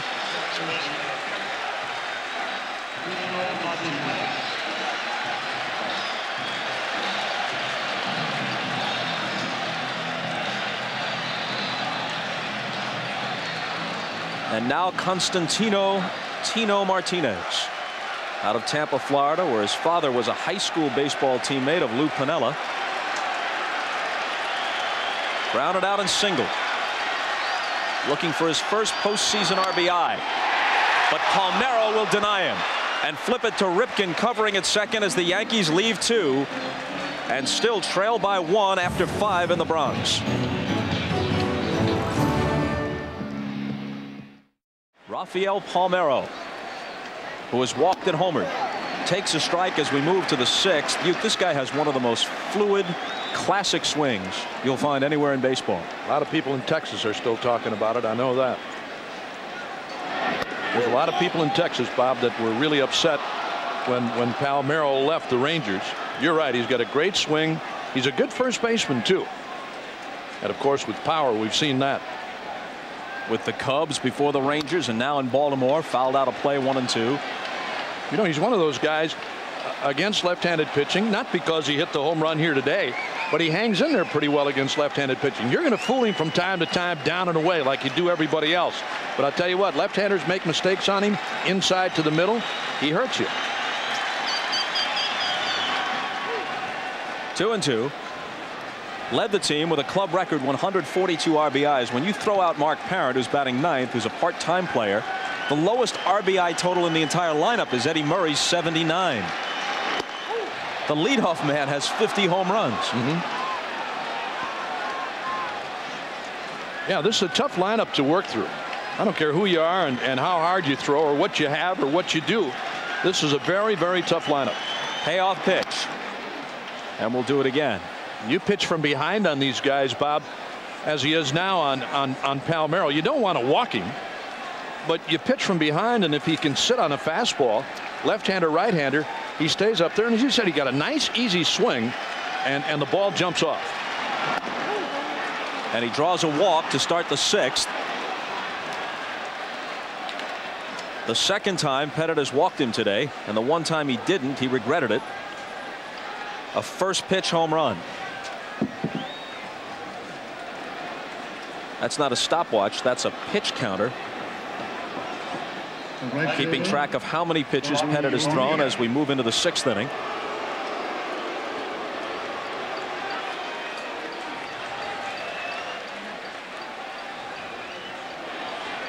And that total would be 85 as of right now. Bonilla's 0 for 2. He said the turning point of his season came when the Orioles got Eddie Murray back. Murray became the DH, and Bonilla knew that he would play in the outfield and leave behind what for him was the dreaded DH role. And the numbers back him up. As a DH, he hit just .221 with 2 homers in 163 at-bats. But when playing the outfield, look at that, .304 with 25 homers. DH role is certainly a great role for certain players. But there are those guys who are young enough and want to play defense. I think it takes away from you. I really do. It doesn't keep you in the game. I think in Bonilla's case too, Bob, he was mad. He was angry all the time. Every time he came to the ballpark, every day he came to the ballpark, he was mad because he knew he was going to be the DH. Once you get yourself in the lineup where you're going to play defensively, it's a whole new story. It's a whole different story. On the other hand, it's one thing to have your preferences. It's another thing to be mad. When you're a big league ball player, you make good money, you're on a good team. Wraps it foul and it holds it 0-2. He's not the only guy that doesn't like the DH role and expresses himself. But you know what I'm saying too. Oh yeah, I understand that. And it's not just Bobby. It's lots of guys. A lot of guys. They make a quantum leap from mild annoyance to extreme anger and discontent. Well, whatever that means. Yes. There you go. It's the way I'm beginning to feel up here. Here's the pitch.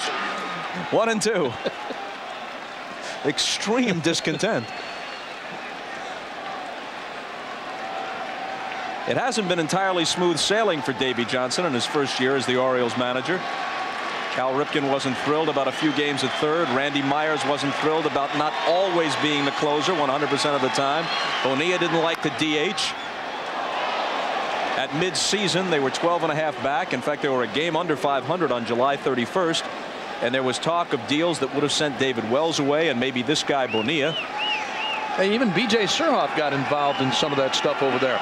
He thought he was going there strictly to play third base. Then when they got Zeal, Surhoff became a sometime DH and sometime left fielder. Bonilla lays off and it's 2-2. In fact, the way the story goes, Joe, at midseason, Pat Gillick, the highly respected GM, was ready to make some deals involving veteran players. And Peter Angelos, the owner, stepped in and said, wait a minute, we still got a shot at the wild card. We're one of the richest teams in baseball. We sell out every game. I don't want to gut this team. The 2-2 pitch. Tries to wait on the off-speed pitch and skies one to left. Raines is there for out number 1. Well, I'm going to have to disagree with you guys a little bit in that sometimes the player does know what's best. And I mean that because Bobby Bonilla knows what's best for him to help the team in playing, and I think it's proven that he was right by when they put him back as in the field, he actually performed better for the team. I think sometimes you feel like you can help the team more by doing certain things, and you may not always agree with the manager. But I agree with you. A lot of times guys are mad for no reason at all. Ripken has doubled and struck out. Yeah, my point isn't necessarily that Bonilla was incorrect, only that a lot of guys ought to chill a little bit. I agree with that. Guys should chill and have fun. The game should be fun. My point was so long ago, I don't remember what it was. And Pettit works to Ripken, but first another throw over to first.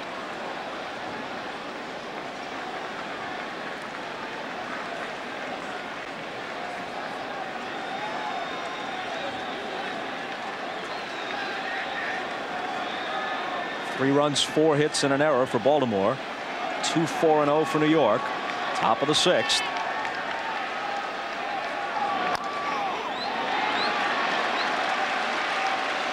And Ripken will have to shake that one off. Could read his lips.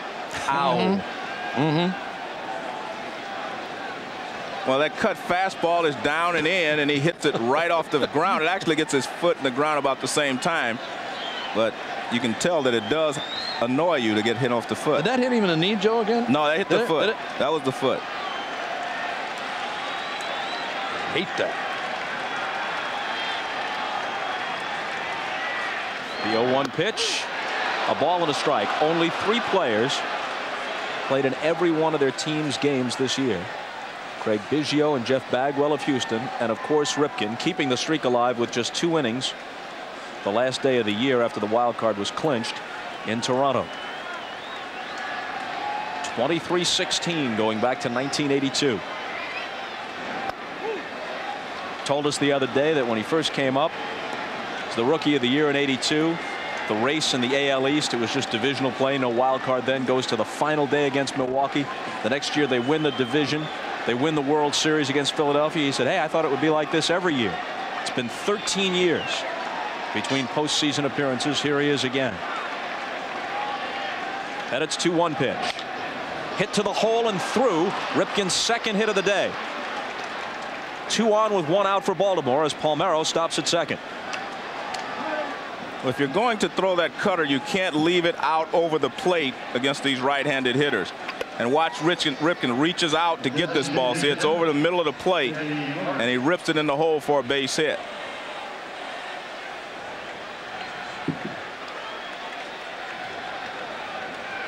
You'll see he's having fun. That's the way it's supposed to be. The one thing that amazes me about Ripken, Joe, through this whole streak, the fact that I know he's hit balls off of his foot and off of his instep and his knee and what have you. Eddie Murray taking a ball. But how many guys have you seen get hit like that and it puts them out of commission? I mean, Pat Listash, good illustration, a guy who was traded here and they found he had a broken bone after fouling a ball off his foot the night before the trade. But here's a guy that's done it time and time again and has maintained that unbelievable streak. 2-0 to Murray. Well, for perspective's sake, the longest current streak other than Cal's is Biggio's 219. The longest streak anybody had during Cal's was an overlap, one of the longest of all time. Steve Garvey, 1,207. That was underway before Cal broke into the major leagues and ended when Garvey broke his thumb in the early 80s. Rolled foul, 2-1. And the longest streak anybody has had since Cal's began was Jeff Conine of Florida with just over 300 straight. So no one else is even close. This is in the stratosphere compared to everybody else. I tell you, Bob, a couple of years ago, Jesse Orosco was pitching for Milwaukee, and he hit Ripken in the foot with a pitch that took him out of the game. And I thought to myself there was no way he'd be able to come back the next day. But he was there. He took infield, did everything. Murray's 0 for 2. And Pettit works on 2-1. Misses inside. 3 balls and a strike to the Oriole DH. B.J. Surhoff next. Let's take a look at these pitches that are just off the plate inside to these right-handed hitters. And you see Leyritz is set up inside, and that ball is just off the plate inside. He's missing by about 3 or 4 inches, and that's causing him a problem here. And now, with the walk, the bases are loaded. Well, in the 5th, the Orioles threatened to put some distance between themselves and the Yankees, but they couldn't add to their 3-2 lead as Pettit stranded a couple. Now, with 2 walks and a Ripken single thrown in, Stottlemyre comes racing to the mound, and the Orioles have the bases loaded with 1 out in the 6th for Surhoff.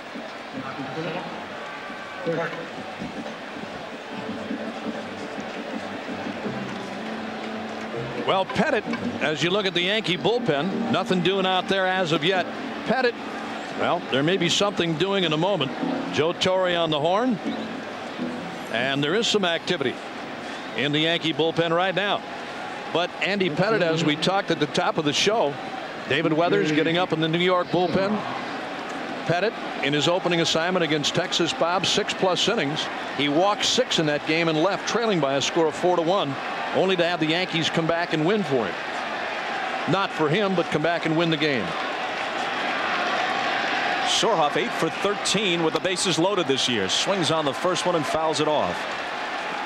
And one of the reasons that he has hit so well against Pettit is because Pettit keeps that ball out over the plate away from him. BJ likes that ball out there.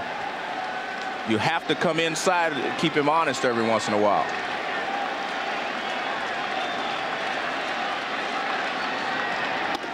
Like that. A ball and a strike. Surhoff is 0 for 2. Duncan made a nice play on him from the outfield grass and right his first time up, and then Martinez made a brilliant play, robbing him of a double with a dive at first base in the 5th. 2 balls and a strike. Palmeiro at third. He opened with a walk. After Bonilla flied out, Ripken, who's now at second, singled to left. Then Murray followed with a walk to load the bases. 2-1 pitch to Surhoff. In the air to center field, should be deep enough to score a run. Palmeiro tags. Williams does not have a great arm. His throw is to third. Palmeiro scores. 4-2 Baltimore. Well, Surhoff gets the job done because you definitely want to make sure you give yourself one more run, kind of an insurance run. A base hit, of course, is what he was trying to get, but the Orioles will settle for the fly ball. You see, they congratulate him for getting the job done. Now, Pettit has walked 4 in this game, and 2 have scored now. 2 of the 4 walks have scored. Both have been Palmeiro.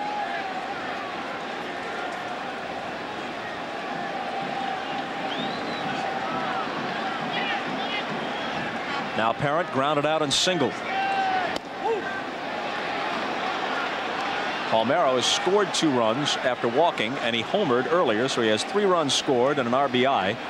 The other run on a solo homer by Brady Anderson. With all the great first basemen in the game, Palmeiro doesn't even make the All-Star team every year, but every year he's hitting 300, hitting 30 or so home runs. The last 2 years, 39 each time, around 100 RBIs. This ball's hit right on the nose, but Bernie Williams is right there. The Orioles get 1, they leave 2. Yanks come up in the 6th, down 4-2.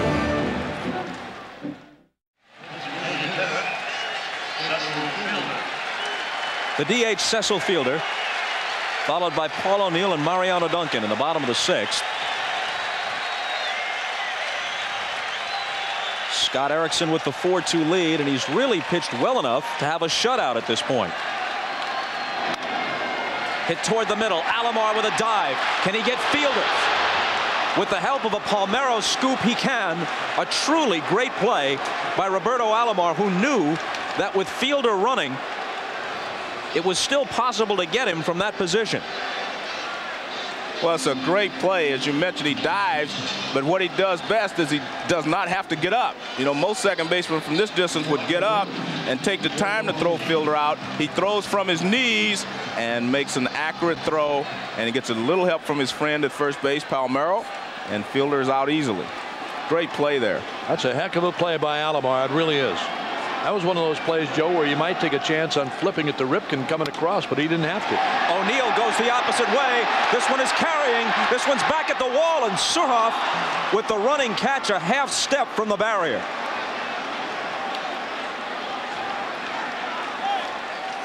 O'Neill thought he might have had an opposite field home run, and he didn't miss by much.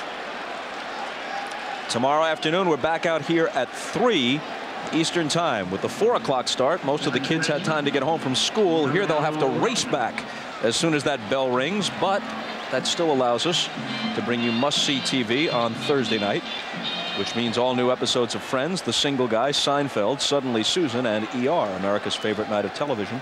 NBC Thursday with afternoon baseball at 3 Eastern Time. Game 2, the Yankees and the Orioles.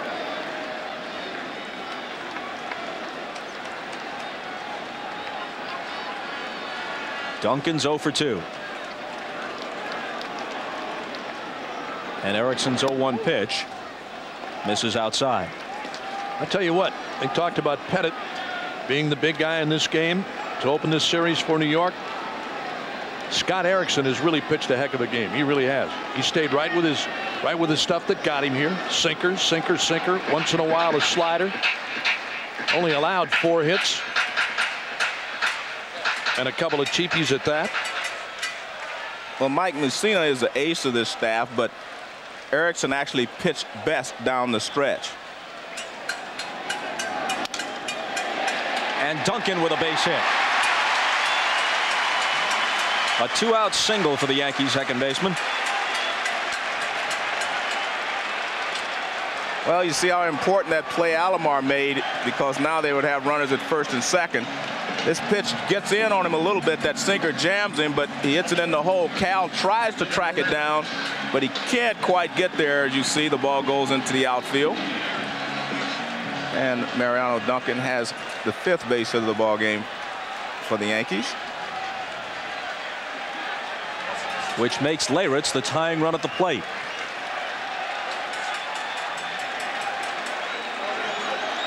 He hit 7 in limited duty this year.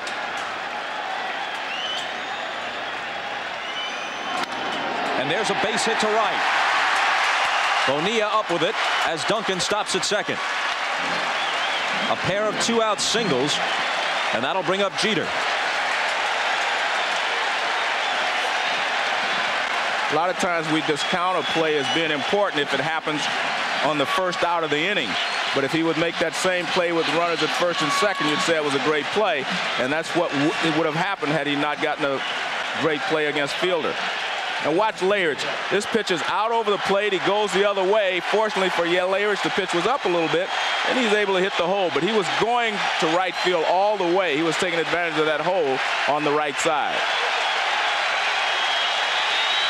Jeter's 2 for 2 with a stolen base.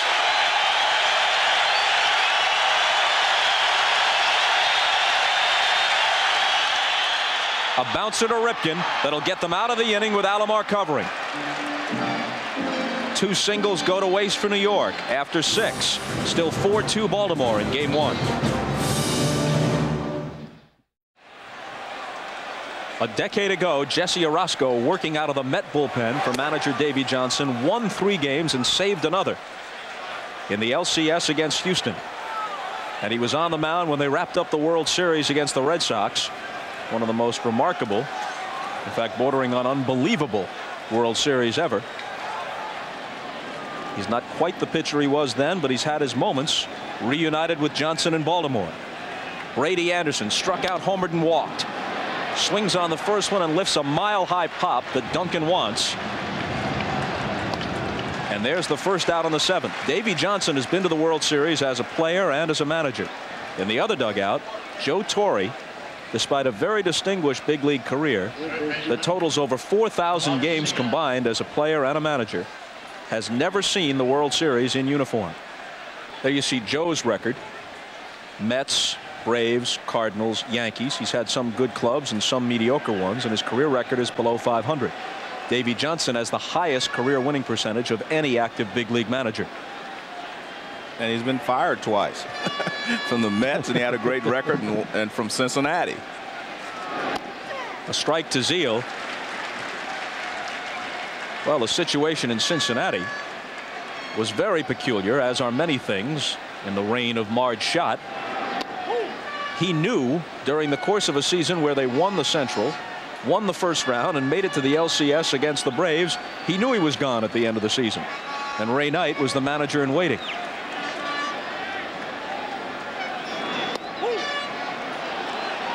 Todd Zeile, who played for Joe Torre in St. Louis for several years. A 2-1 count to him. He's 0 for 3.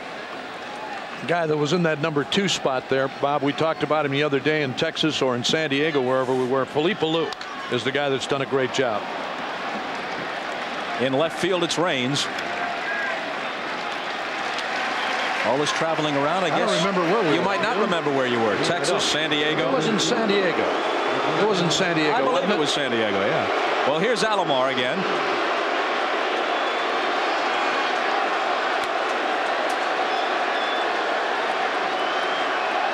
And it seems that each time, while the booing remains loud, the decibel level goes down just a little bit.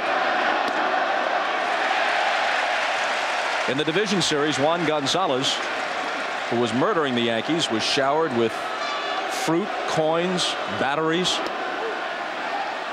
There were ugly incidents in the 70s here in the World Series between the Yankees and Dodgers in 77 and 78. Lou Piniella pulled the Mariners off the field during the division series last year. Hit hard to left, and it drops in front of Raines, and there is Alomar's first hit of this series, a 2-out single in the 7th. Ken Griffey Jr. and Jay Buhner complained that objects were thrown in their direction. So some of the New York fans appear to have little acquaintance with the writings of Emily Post and Latita Baldridge, but they've confined themselves to booing today, and that's just fine.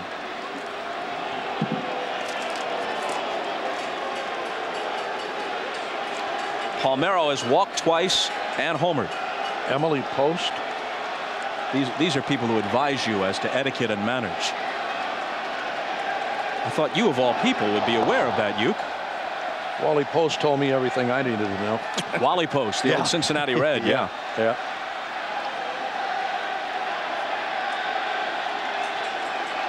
Then there's Miss Manners. That's right. Judith Martin. That's right. Yeah, you don't want to miss her column. Don't they carry that in the Milwaukee Journal? Journal Sentinel.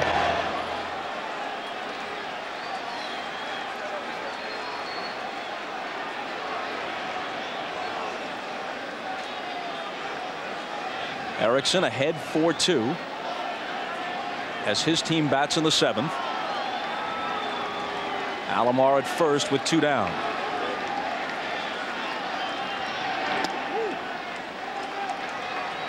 One 1-0 to Palmeiro. And you can see as good a base stealer as Alomar has been throughout his career, he has not taken many chances with Pettit at first base either. He is not getting a big lead.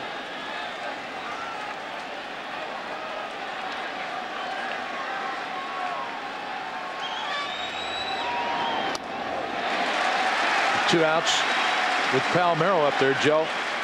You know, he's not going to take a chance on getting picked off. Let Palmeiro get his whacks.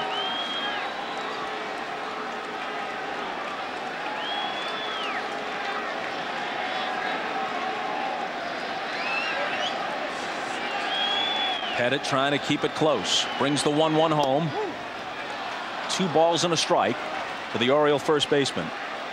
In the bottom half of the 7th, the Yankees will send up the top of the order. Raines, Boggs, and Williams. They came from behind in all 3 of their victories against Texas.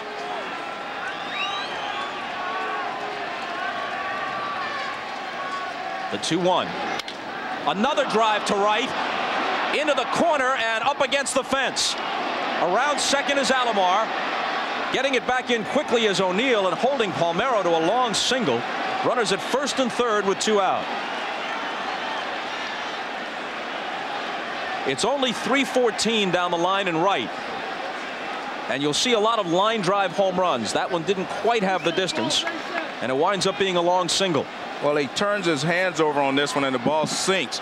He hit it hard enough to get it out, but watch the trajectory. It starts up and then it really starts to sink. That's why it didn't go out. That ball is really diving right now. He got a lot of overspin on it after it got up in the air. And nice play here by O'Neill. And watch this ball. It doesn't carry. It's really driving down.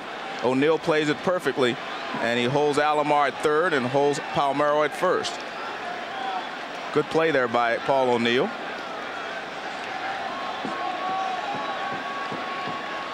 According to our count, Pettit has now thrown 119 pitches. Weathers has been warming for a while in the Yankee bullpen, one of the unsung heroes of the Texas series, with some great middle relief in Game 4. Bonilla. Ball 1.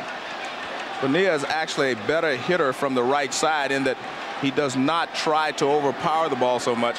He will shorten his swing a lot of times from the right side. From the left side, he just lets it all go. You know, Pettit here against the last few hitters, Joe, even the last inning plus, is really starting to get upstairs now. His fastball doesn't have the pop on it anymore, and it's just staying upstairs. Alomar at third, Palmeiro at first, and he falls behind Bonilla 3-0.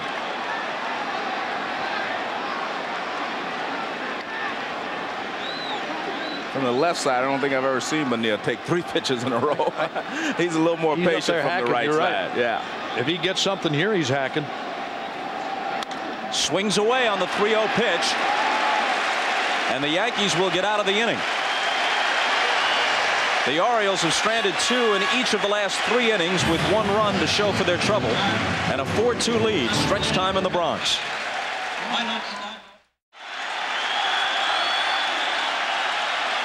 Andy Pettit hardly thrilled with what's transpired thus far, but his team is still in the game as we move to the bottom of the 7th. And Tim Raines starts it against Erickson. In early August, Scott Erickson had a record of 5-10, and his ERA was about 5.5. Since then, he's lowered the ERA about a half run. Still doesn't look all that pretty at 5.02. But considering where he started from, and considering that he winds up 13-12, so from that point, he went 8-2 to close the season. His season's figures don't really reflect the kind of pitcher he is at this moment. And he's been very effective here this afternoon. As we mentioned earlier, in case you're just joining us, had he had better defense behind him, he might be working on a shutout right now. Raines lifts one to right, and Bonilla scarcely has to move. Speaking of Bonilla, let's go back to the last out in the top of the 7th. He swings at this 3-0 pitch. Bob, if you're going to swing 3-0, you want a pitch right in there that you can drive. He ends up swinging at one low and away that he can't really drive. Otherwise, you should take this pitch. Watch where the pitch ends up, down and away. You can't do anything with that other than what he did, pop it up. But if you get that ball in the middle of the plate, he can drive it. Take a look at this pitch. See how he reaches for it. I mean, if you're going to swing 3-0, you have to get a pitch you can handle and hammer someplace. But when you let a free swinger swing 3-0, that's what you get sometimes. So now Boggs 0 for 3 today, 1 for 15 in the postseason, and doing it all through clenched teeth with that troublesome back. I have never seen Wade Boggs swing the bat as poorly as he has, this last 2 series. He's a great hitter. I agree with what you said earlier, Joe. I mean, when you get to a certain point, pain-wise, where you're not helping anybody, you're hurting your club by keeping yourself in the lineup. It gets to that point where you got to say, I don't think I can go today. On 4 pitches, he draws a walk. That's his first walk of the postseason, which also is uncharacteristic. Usually, he mixes 100 or so walks in during the season, so he has a very high on-base percentage to go with the 300-plus average.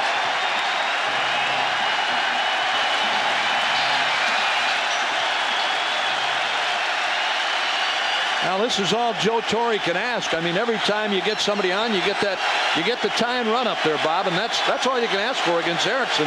He's pitched a heck of a game tonight. You can't take it away from him. You have the sense with the way Erickson has pitched, and with the 2 home runs by the Orioles, Anderson and Palmeiro, and with all the base runners the Orioles have had the last few innings, that they've dominated the game. But again, the Yankees put the tying run at the plate with only 1 out, and there's a strike to Williams.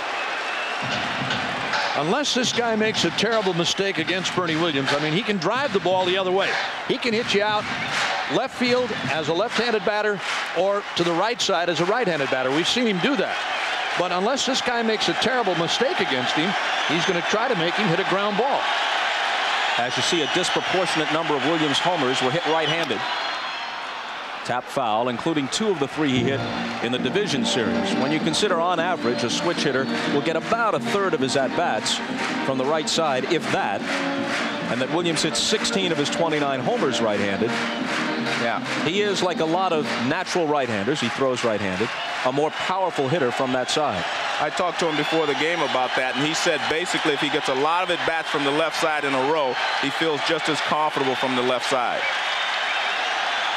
Erickson's 0-2 pitch. Hit well to right. Bonilla back. Bonilla leaping. And did he hold on? The ball comes out. The ball comes out. And the Yankees are going to have runners at second and third, provided Boggs gets there, which he barely does.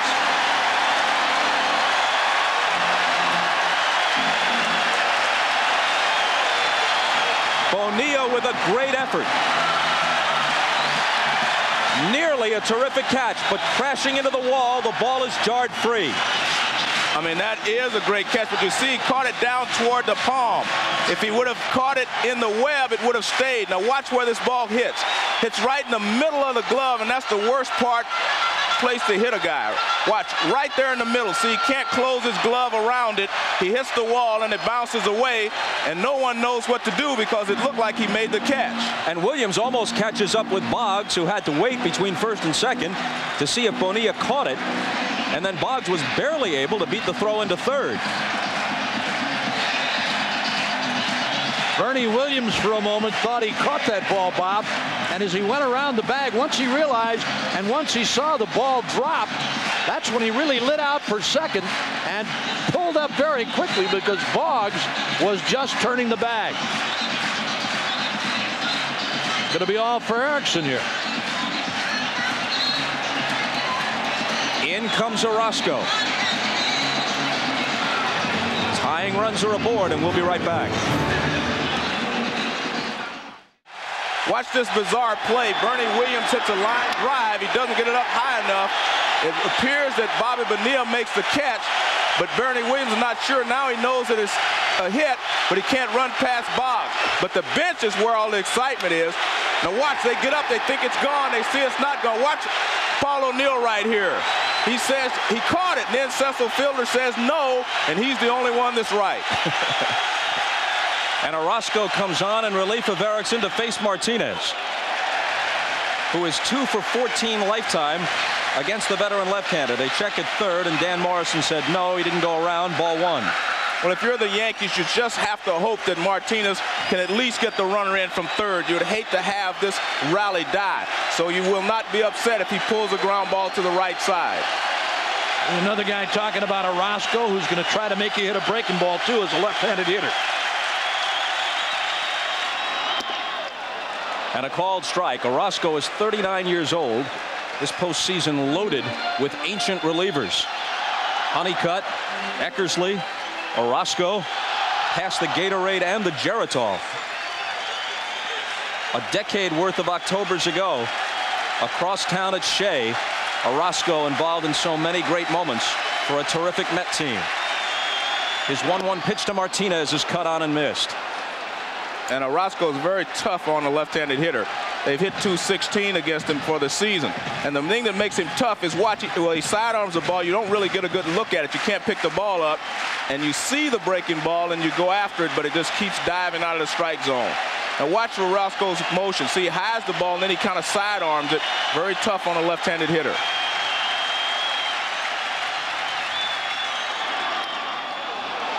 And Martinez stays alive against Cleveland. Orozco had a disastrous outing. Couldn't find his control. Walked 3, hit a man. Pitched an inning, giving up 4 runs. Took the only loss that Baltimore absorbed in the 4 games against Cleveland. But he came in the next time he pitched, and he did a great job. So, I mean, that's what you want. That's why he's a veteran. That's why you want veterans in divisional play, because if they make mistakes, you give them the next chance, and they usually perform better. Davey Johnson said overall this guy's been his most solid pitcher out of the bullpen this year. Once his closer with the Mets, now a situational guy in Baltimore. Fouled back again. Well, he got away with a breaking ball there. He hung one finally on Martinez, had the cut and fouled it back, but Jesse knew he got away with one that time. One more time, take a look at this breaking ball. He stayed down and away from Martinez. Check this one. That's a hanging breaking ball about belt high right down the middle. Got away with it. Ooh. There are times you go to the plate in certain situations you have to put the ball in play. This is one of those situations. Another 1-2 pitch. 2-2. Bottom of the 7th. Boggs at third. Williams at second. 1 out. The count 2-2 to Tino Martinez. And Baltimore trying to protect a 4-2 lead. Orozco in relief of Erickson, who was very effective. But with a base hit, all of Erickson's good work could be erased. Struck him out. Great job there by Orozco.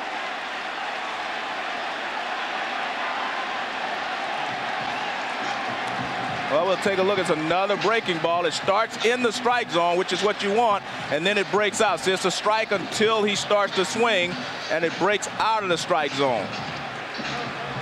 Nice pitch here by Orozco. Again, it's difficult to pick him up, but there are times, again, you have to put the ball in play, and Tino did not do that. Well, you got Cecil Fielder up. I don't think they're going to walk him, personally. Well, it would put the lead run on, and Parent is holding the arm out. Paul O'Neill, a left-handed batter, is due next. Well, I think it tells you, Bob, how much confidence Davey Johnson has in this guy, really. I mean, he's got O'Neill coming up next, and unless Joe Torre does something drastic, that's who Orozco is going to face. Well, there are tough decisions to be made as a manager, and I think this is a tough one coming up for Joe Torre right here. Do you let Paul O'Neill hit against Orozco? If it's me, I say no, but I'm not the manager.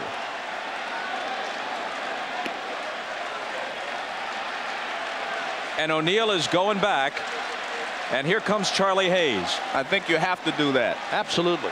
The numbers plus the circumstances support Torre. Even though O'Neill made a bid for a home run flying out deep to the opposite field his last time up, he's 0 for 3 today. He's 2 for 18 in the postseason.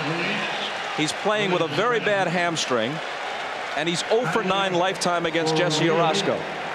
Actually, it wasn't that tough a decision, was it? No. And either that, Joe, or you force Davey Johnson to make a change and bring in a right-hander. He's got somebody ready. But if he's nothing for 9 against Orozco, you got to like Orozco's chances here. Well, not only that, you cannot let the other manager dictate everything that happens on the field. You cannot let the other manager box you into a corner, and that's what he would have done had he let Paul O'Neill hit. At least by doing this, he manages himself out of a corner. He puts it back on Davey Johnson. He makes him have to make a decision. And the decision is that Orozco is going to pitch to Hayes. The very hard-throwing Armando Benitez is getting ready in the Baltimore bullpen. And maybe Davey was just trying to prolong it to give Benitez a little more time. I think this is the move. I really do. I mean, you can say what you want about 0-9, left-hander against right-hander. If this is the way Davey Johnson has done it, it's got to be Armando Benitez. This is another guy that's done a great job for him in the later going. Well, I'm not so sure he's going to make the move, and I'll tell you why. The reason is when Benitez comes in, there's no guarantee that he can throw a strike in this situation. I think that if he comes in, you have to watch for him falling behind in the count. Well, he can be wild, and the last pitch he threw with the bases loaded, Albert Bell jacked out of the park for a grand slam. We'll be back. Move and then counter move. Orozco taken out. The right-hander Armando Benitez comes in, and Charlie Hayes, who was to bat for Paul O'Neill, is called back, and look who grabs a bat. Darryl Strawberry with the bases loaded. Here comes the announcement.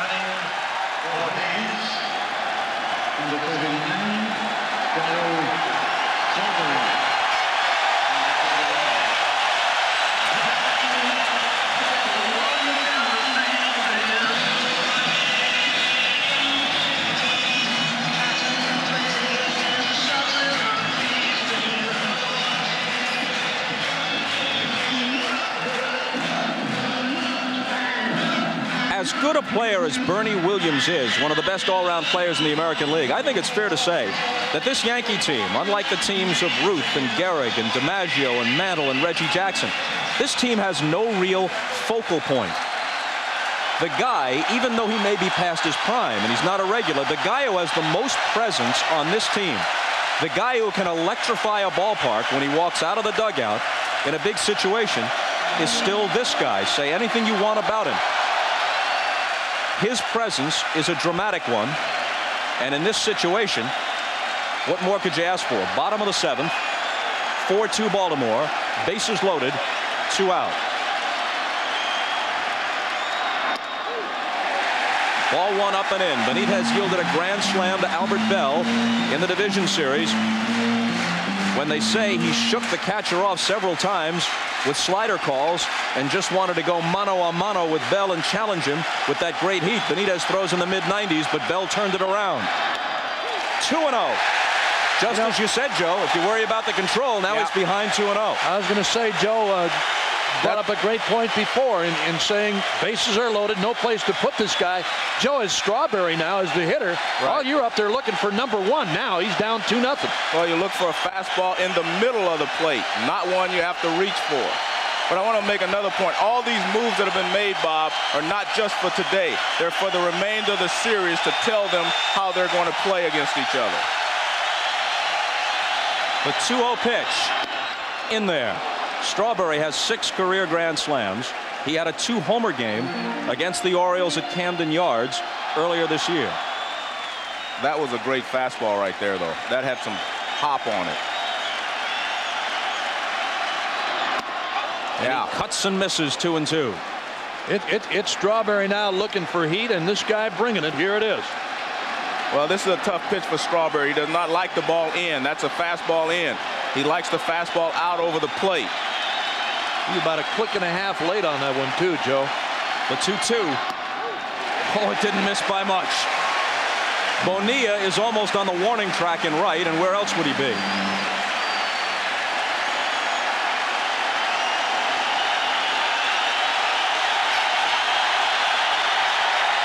The runners will be going, but the story is in that 60-foot 6-inch lane between the rubber and the plate. Here it comes. He walks in a run.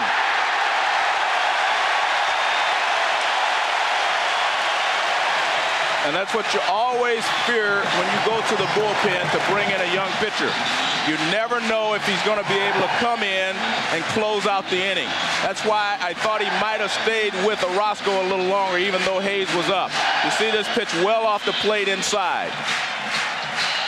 But you have to give Strawberry credit. He did not chase anything out of the strike zone.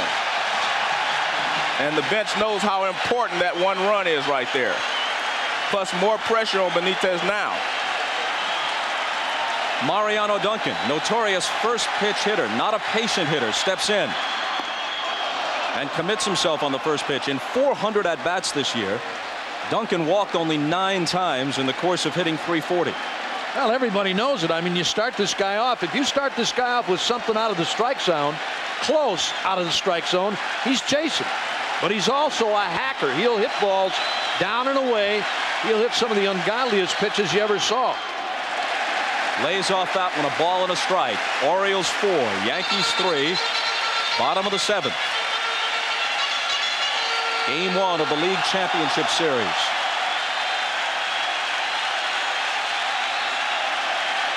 The Braves and Cardinals play Game 1 tonight. Smoltz and Venice in Atlanta. I was going to say, if I'm pairing here, I'm going with this guy's #1 pitch. I'm going with heat here. I don't care what kind of slider he's got. I'm going to make these guys hit his fastball. And Duncan couldn't. I mean, the guy throws 90+ miles an hour, and to mess around, take a chance on a wild pitch or whatever here, you got to show me you can hit my heat before I do anything else. You're way ahead in the count or something, that's different. But when you're challenging, you're going after a hitter, you got to go with #1. Fouled off, still 1-2. Leyritz on deck. A run home and the bases loaded in the 7th.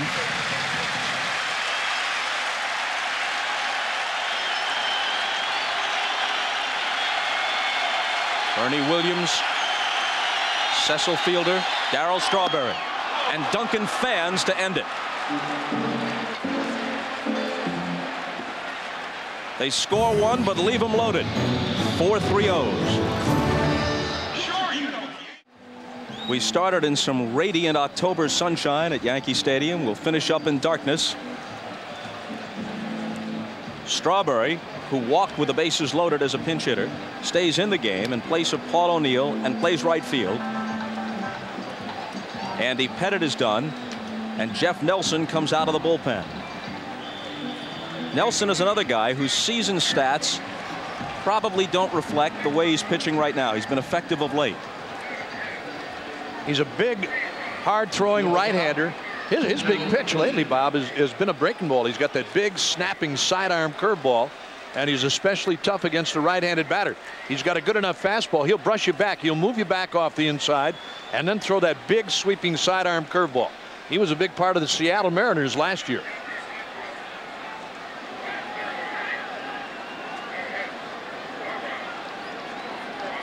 Ripken will start it against him in the 8th, followed by Murray and Surhoff.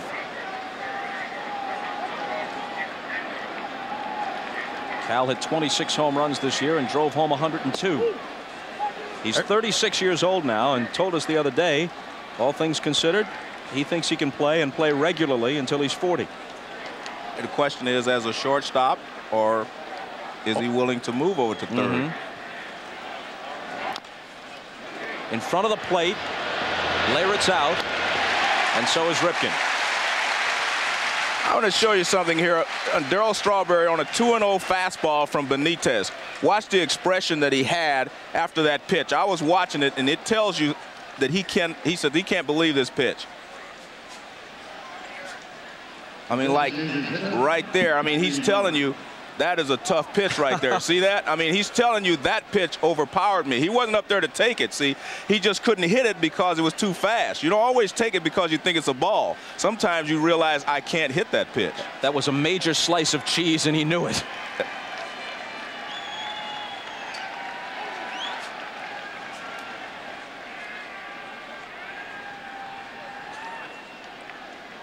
Eddie Murray had an RBI ground out, flied out, and walked. Nelson, like most relievers, works from the stretch regardless of the situation. What's amusing you so much? I kind of get a kick out of a pitcher every time he makes a really bad pitch, throws one way out of the strike zone, and they look back at something back on the mound. Wait, watch this. This was just a bit inside. Look at. He's looking the wrong way. Murray whacks it to center. Williams turns and makes the catch. Had some difficulty lining that one up. Hit almost directly over his head. A difficult play. That was a slicing liner going away from Bernie Williams. As you said, Bob, he turned the wrong way on it and then got himself righted and made an easy catch. He made it look a lot tougher than it was. Eddie Murray hit it hard, but he started out the wrong way. Here he goes. He starts out to his left, now rights himself to his right and makes the catch. Nelson trying to tell himself, keep the ball down, huh? Well, if he doesn't, they'll tell him. Either that or he's practicing for off-season basketball. Surhoff to the plate.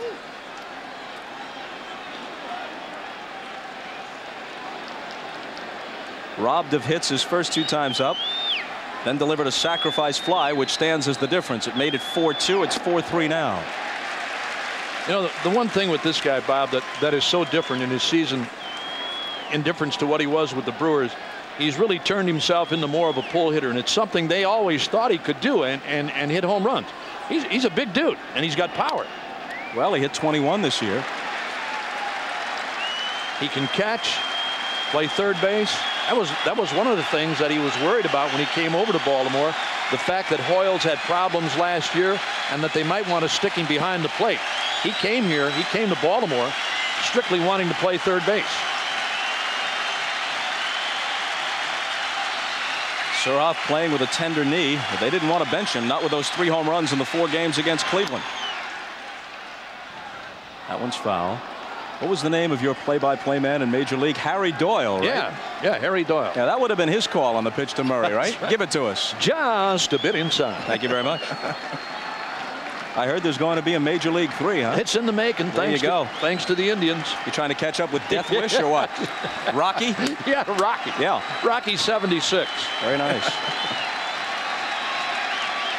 2 out, nobody on. Top of the 8th, and Surhoff steps out. How about this atmosphere, Joe? Huh? Great. I mean, this is fantastic. This is my first broadcast of a game in Yankee Stadium.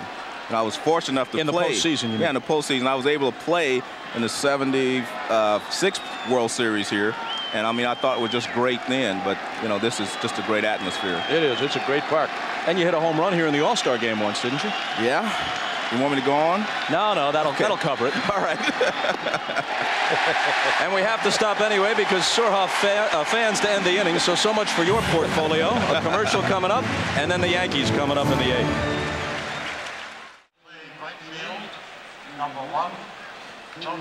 Lots of ways to point up the history of this ballpark. Yankees have won 33 pennants and 22 world championships through the years. There's the latest monument dedicated this past August to the late Mickey Mantle. And he joins Gehrig, Miller Huggins, and Babe Ruth. Then, of course, there are plaques along the walls in Monument Park, out behind the fence in left center, honoring a number of other Yankees. Maris, Ford,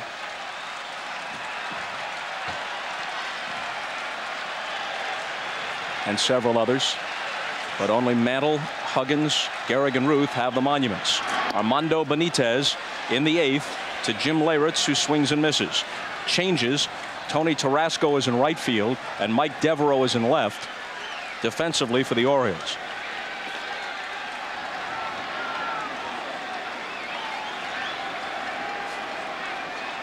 You know, Bob, I've been talking about this ballpark, and no matter how many times you come in here as a broadcaster, it's always great. I mean, this is a great setting most of the time, and especially in postseason play. But I'll tell you something. When you walk out of the dugout as a player and your first time in this ballpark, it's a little extra special. It really is. I go back to, excuse me, Bob, go back to the '64 World Series with the Cardinals before they made all the changes here, when Yankee Stadium was in its originality. And to walk out of that dugout and take a look around this place, I mean, it's scary your first time in here. 2-2 to Leyritz. There's a possibility, at least, that 32 years later, the Yankees and Cardinals could reprise their World Series matchup of 1964.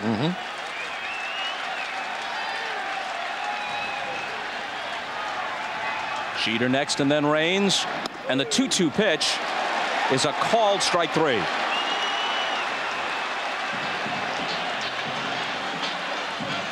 So Benitez has faced 3 hitters, walked Strawberry with the bases loaded, then fanned Duncan to end the inning, and then gets Leyritz to open the 8th. Well, look at this. He does not have to throw a strike to Mariano Duncan. I mean, he was all over the place, up with the fastball, fouls it. That's a strike. Now he chases out of the strike zone. He did not throw strikes to Duncan. If he would have been able to take like Strawberry did, you know, we may have a different ball game.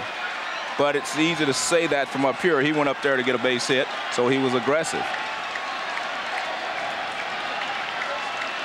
Jeter, 2 singles, a stolen base, and a ground out. His last time up, he stranded 2. The Yankees have left 10 men on base, including the bases loaded in the 7th, and 2 runners in both the 5th and the 6th. In right field, Tarasco going back to the track, to the wall. And what happens here? He contends that a fan reaches up and touches it. But Richie Garcia says no, it's a home run. Here comes Davey Johnson out to argue as Jeter comes across to tie the game. Well, in postseason, you have an umpire down each line. And he was there. And Garcia was right there. The pitcher, Benitez, comes all the way out from the mound to argue. But I don't know how he can tell from the mound. I don't either. And I'll tell you one thing. That's great hustle. Great hustle by Richie Garcia. Right.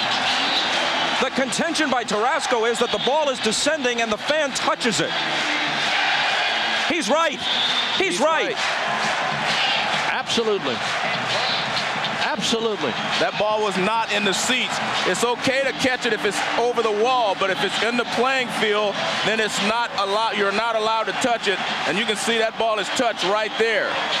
Nice catch by the kid, but you see right away Tarasco is pointing. I had the ball. I had the ball. I thought he was camped under it. See, he's nonchalant right there, like he's going to catch it.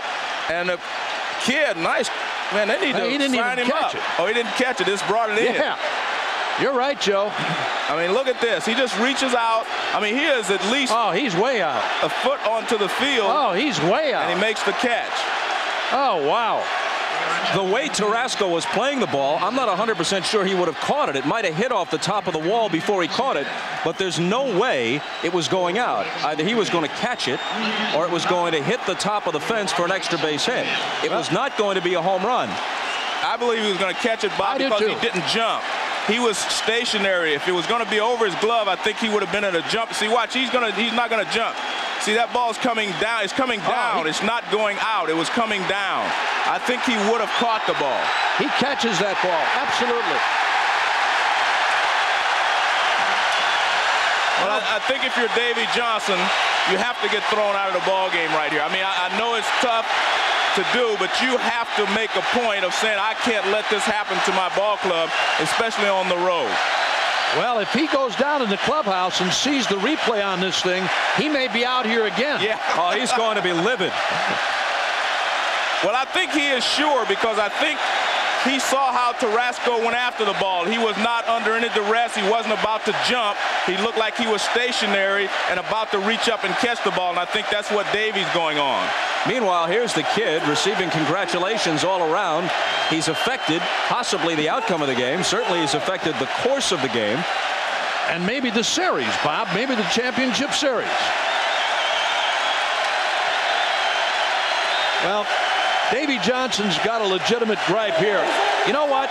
And again, going back to what I said before about Richie Garcia, you got to give him credit. He hustled all the way out there. He was right there at the wall. He was at the fence. But when that ball came down, it was clearly caught inside the park. But that is a tough call to make when you're on the run. Oh, yeah. I mean, we have an opportunity to sit here and watch the kid reach out. But when you're running out there, as Richie was, trying to get in position, it's difficult to see. But again, I mean, it's just one of those plays. See, Tarasco's still moving back, so you know Garcia has to be on the run. He's trying to get out there as well. See, he's waiting for it right there, and that ball is taken right over the fence. And probably Garcia, Joe, with a head-on look. With a head-on look, instead of being at the wall where he could look across and see the fan actually reach out, looked at it straight on and thought that it was a home run. So Jeter drives it to the opposite field. Tarasco all the way back to the fence. And as he prepares to make the play, the youngster reaches out with the glove and pulls it into the stands. If Garcia saw it that way, he's empowered to call the hitter out if he thought Tarasco would make the play. We'll get one more look at this. Here's the angle that Richie Garcia was looking at right here. This is what I talked about a moment ago. He was looking straight on, just like we are, and may have thought that ball hit the top of the wall, Joe, or that the glove was not extended over the wall itself, and called it the home run. He was right there. Tony Tarasco is livid. Richie Garcia was right there. Tie game at 4, and now Raines with a shot to right that could be extra bases. He's around first. Tarasco from the track with a good play to hold Raines, who still runs well, to a single. You're right, Timmy Raines still runs well, but talking to him before the game, he said he still has a slight problem with his right hamstring, because in this type of a ball game, I think Timmy Raines would have tried to stretch that into a double. The Orioles are playing the game under protest, but a protest never is upheld in a situation like this. It's a judgment call situation. Yeah. You have to blow a rule for a protest to have any chance of being upheld. Yeah, you can't protest a judgment call. You can't win that. That's a judgment call. If Tarasco, for the sake of argument, had jumped over the fence and reached out and a fan had interfered and battled him for the ball, that ball's live. He doesn't have any call for an interference call there. If a first baseman or third baseman or catcher reaches into the crowd on a foul ball, then it's kind of a jump ball situation. But when the ball is in the field of play and the fan reaches over, and if the umpire sees it that way, he can call the hitter out if he feels the play would have been made without the interference. And you see, that's Brady Anderson and Tarasco. Brady was looking at an angle, and Tarasco is saying to him, look, I had the ball. I was going to catch it. I mean, it's one of those plays. Al, it's not the first time we've seen it happen, and it's not going to be the last. Unfortunate, but it's a run. It's a home run. Pat Dobson, the Orioles pitching coach, went out there with the two left-handers, Arthur Rhodes and Randy Myers, warming up in the pen. Armando Benitez got out there before Davy Johnson did. He was flying. So now the hitter is Boggs, who's 0 for 3 with a walk. Raines at first. The tying run home on the disputed home run by Jeter. And a strike to Boggs. 1 out. Bottom of the 8th. The Yankees with single runs in the 7th. And then one here in the 8th to tie it at 4 apiece. Neither Erickson nor Pettit will be involved in the decision now. And this has been a trademark of the Yankees during these playoffs, scoring late in the ball game against the opposition's bullpens. Andy Etchebarren, one of the coaches, the former Oriole catcher, is managing the team now, with Johnson having been ejected. And I would imagine by now Johnson has been at least told by several people who saw the replay that he had a heck of a case. John Stearns there, former Mets player.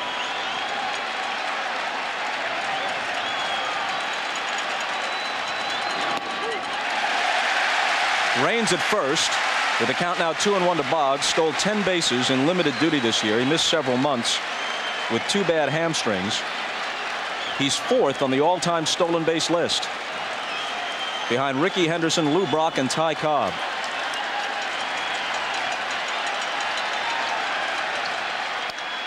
Fouled off 2-2. You watch Boggs hit here, Joe, and we've talked about him probably with a back problem.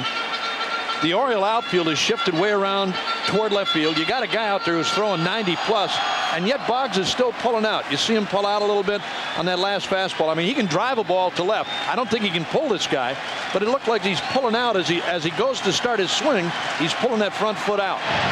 And I think, again, part of that is probably because of his back. You know, he's trying to help get the bat through the zone, but he's using his body to do it. Bernie Williams is on deck. The 2-2 pitch with Raines going. A bouncer up the middle. Alomar misses Raines, throws to first, and gets Boggs.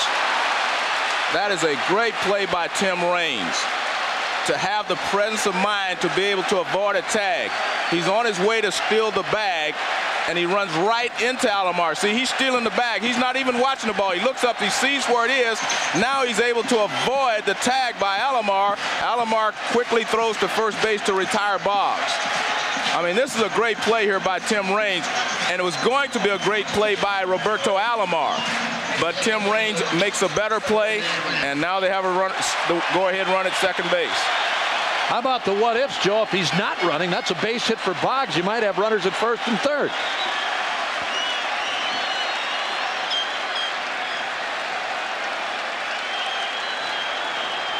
First base open now, and Williams will be walked intentionally.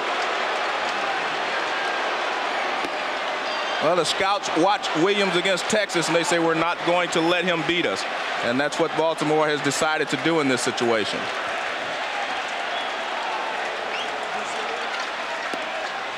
And, of course, they have the 2 left-handers warming up down there. Williams is a switch hitter. Martinez, who's next, a left-handed batter.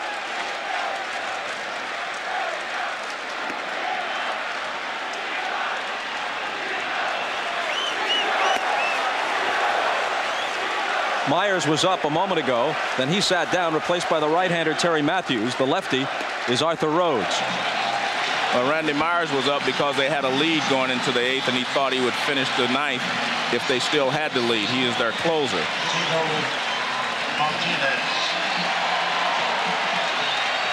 Now Andy Etchebarren goes to the mound.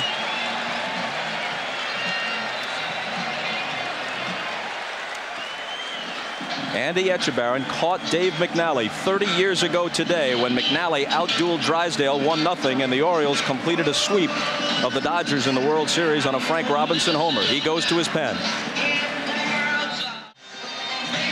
This game is tied in the 8th as a result of a bizarre and controversial play where a young fan reached over the fence and took the catch away from Tony Tarasco. It was ruled a home run. It appeared that Rich Garcia missed the call. Jim Gray hustles out into the lower right field stands and finds the kid. Here's Jim. All right, we're out here in the outfield. Can you tell us what you did? What's your name, son? Jeff Mayer. Jeff, you stuck your mitt over, caught the ball. It's the difference in the game right now. Wow, it's pretty unbelievable, and I didn't think it would ever happen to me. You didn't get to keep the ball. You lost the ball, didn't you? Yes, unfortunately. What's going through your mind right now? You're the hero of all of New York and to the Yankees. You weren't even involved in the game. Now all of a sudden you've had such a big impact. It's just unbelievable. And I feel like just like something amazing has happened.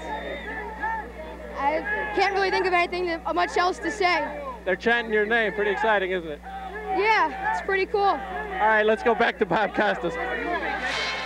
Well, that's one perspective. But Jeff Mayer, even if he were of age, certainly couldn't be elected mayor of Baltimore right now. He's an innocent kid who is excited to reach out and have a chance to catch a baseball at a big league game. Looks like he's 12, maybe 13 years old. You can't blame him individually, but you don't want fans involved in affecting the outcome of the game. And what happened was very unfair to the Baltimore Orioles. Absolutely, Bob. I mean, there's that announcement made prior to every game. Anyone interfering with a batted or thrown ball will be ejected from the ballpark. I mean, it happens day in and day out. And you know, one of the parks that you see it happen more often than not in is Baltimore, with that little fence in left. All right, here comes Arthur Rhodes. 9-1 record for the year. He faces Tino Martinez and starts him with a ball. The last time up, Martinez batted against Jesse Orosco, a left-hander brought in specifically to face him, and he struck out. He's 1 for 4 today. Hasn't had much success so far in the postseason.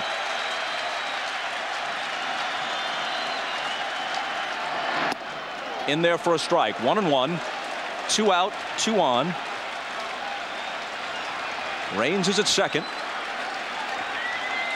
Williams, who was walked intentionally to set up this situation, is at first.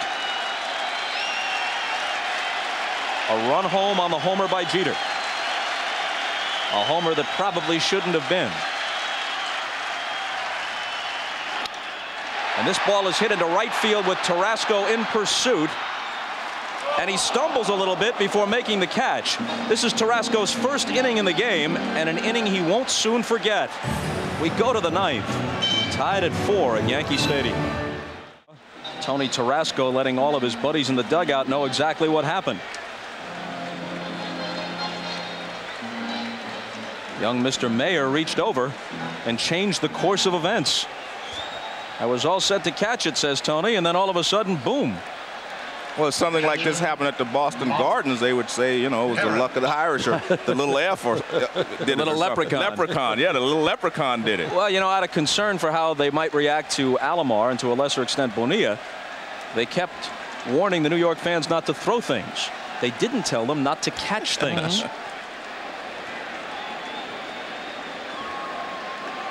So now Wetland comes out of the bullpen with the game tied at 4 in the 9th. And Parent swings and misses. Does it surprise you that it's Wetland here rather than Rivera, Joe? Yes, it does me, because he's used Rivera first and then Wetland second. And I think maybe that tells us that he's not going to use Rivera today. Maybe he's planning on Wetland going this 1 inning. If they do not score in the bottom, maybe he'll go to someone else, because you could bring Rivera in, use him for a couple of innings, you still have Wetland left. So I'm not sure exactly what he's thinking right now. 1-1.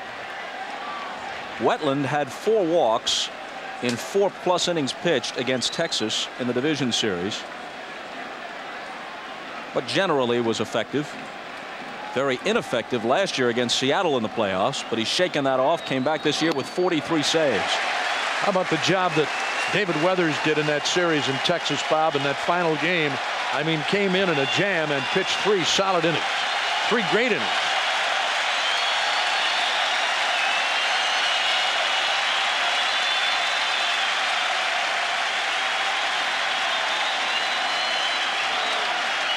Wetland ahead of Parent 1-2. Well, I would call that a less than impressive swing, and Parent goes down. I have no idea what Bernie Parent was looking for here. That fastball is about 6 feet in the air. Well, actually, he swung at it like Bernie Parent, the goaltender, but this is Mark Parent, the catcher, right, who can't catch and up with it. I beg your pardon. That would be Bernie Parent. Parent, you're close right. enough, you know. That must have been what you were thinking, right? Well, each of us had one, Parents.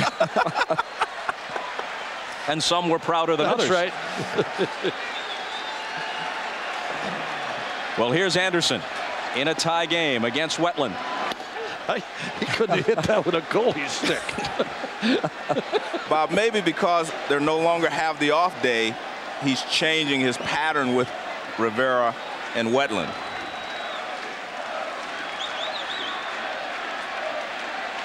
Brady Anderson, 50 homers for the year.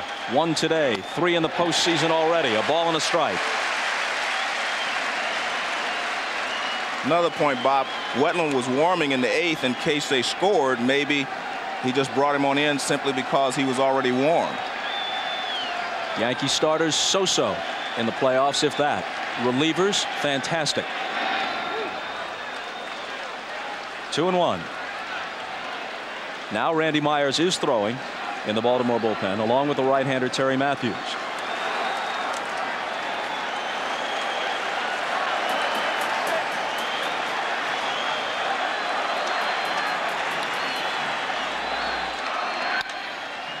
Pop to the left side. Jeter out from shortstop. Rains in from left. And it falls between them. It falls between them, and Anderson is in at second. Oh, man. Oh, that can't happen. Not in the playoff game. Well, Jeter called the ball. He called it maybe a little too quickly, but Raines, being the outfielder, if you can catch it, you're supposed to come and get it. Now watch right here. You'll see Jeter go. Now watch, he looks back, sees Raines not there. Now he calls it. Now he starts to call it, seeing Raines thinks he's going to catch it, and he gives up. But it's the outfielder's ball if he can make the catch. Raines is supposed to continue on in and get it. They stop, and it drops right between them. Good hustle by Anderson. You see him running the ball out, and he sees it drop, and now he's at second base.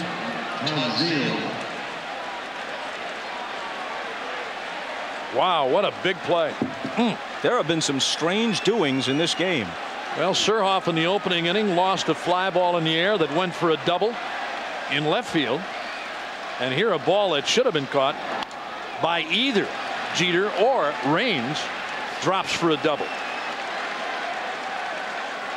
Todd Zeile, who had 99 RBIs this year between the Phillies and the Orioles, but who has struggled of late at the plate in an RBI spot in the 9th. He's 0 for 4 in this game.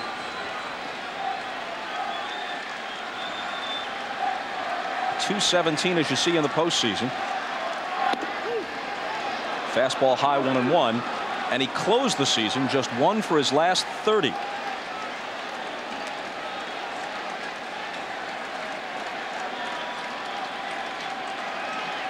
And look who's on deck. He can't seem to avoid the middle of things. It's Alomar.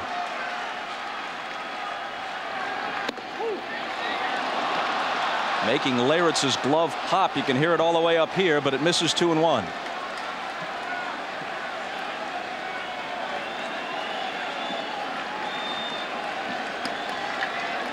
Between Benitez and Rhodes for the Orioles, and Myers still occasionally, and Wetland and Rivera for the Yankees. Some hard throwers out of these bullpens.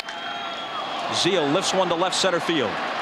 Bernie Williams back, calling shy of the track for the catch. That's the second out. Anderson back to second.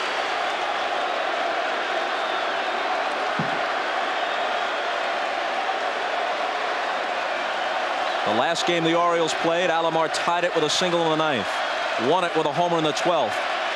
Both off Jose Mesa. Faces Wetland. And takes ball 1.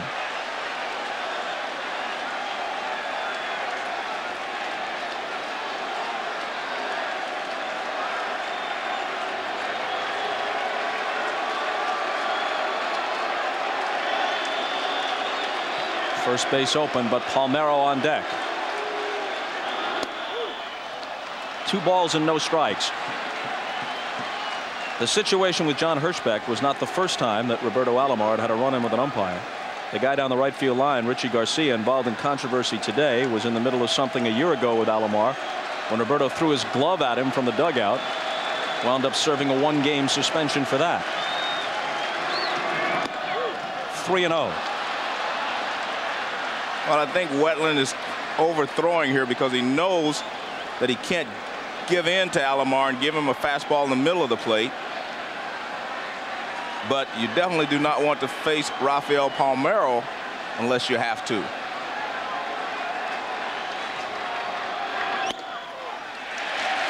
Alomar thought he had the walk, but Larry Barnett calls it a strike. The other thing with Alomar, Joe, you know, he's not embarrassed at all to go the other way from time to time.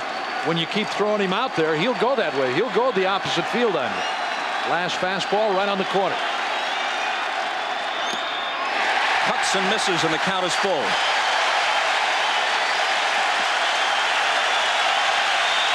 Now here's the situation where you might see Wetland go to that splitter, the breaking ball, taking Alomar 3-2. Everyone on their feet at Yankee Stadium, and he strikes him out. Wetland fans 2 in the ninth. Yankees come up with a chance to win it.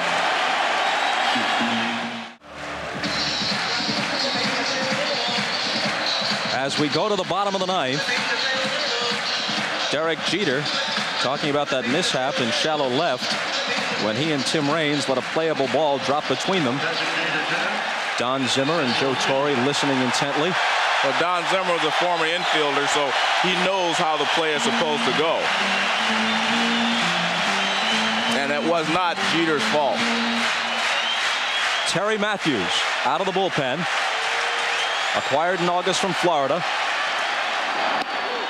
Cecil Fielder, the first man to face him. Matthews has also been with Texas.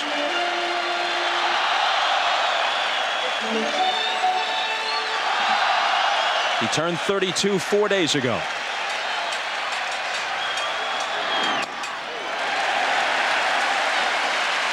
Strawberry on deck.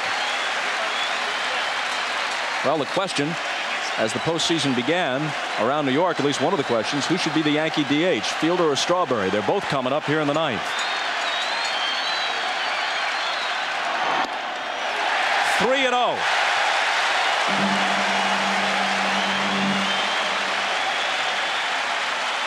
Obviously, this guy can end the game with one swing. Do you give him the green light? No.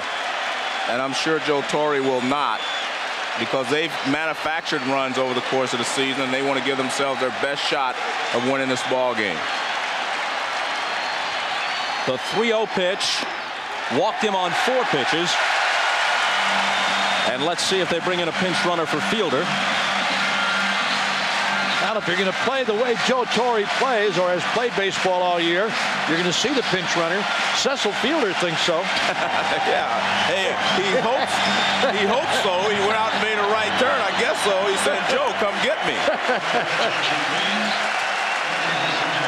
And Andy Fox comes on. His role is pretty much restricted to pinch running duties.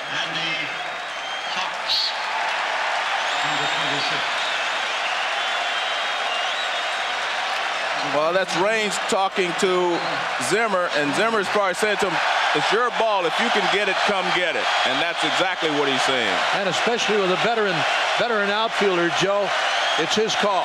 Strawberry, who walked with the bases loaded, swings and misses. You can't ask Strawberry to bunt because he's probably never bunted in his career. So he tries to end it with this big swing. He's just a little tardy on that. But remember, he hasn't played in about 8 days. So he has not had any at-bats against live pitching. He was the starting DH in Game 1 of the division series. Stranded 4 runners, and then they went to Fielder, who came through. And Torre just stuck with Fielder. Duncan on deck. Bottom of the ninth, 4-4 game. The 0-1 pitch. A ball and a strike to Strawberry. Fox pinch running for Cecil Fielder, who opened the inning with a walk, is at first.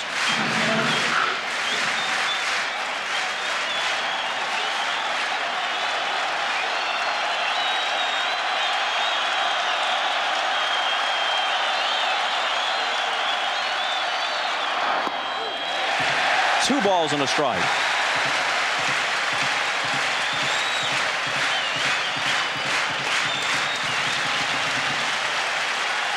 Jeter and Raines were talking about the play. You know, and he's saying, you know, Raines again is saying, hey, don't worry about it. I'll take it from now on.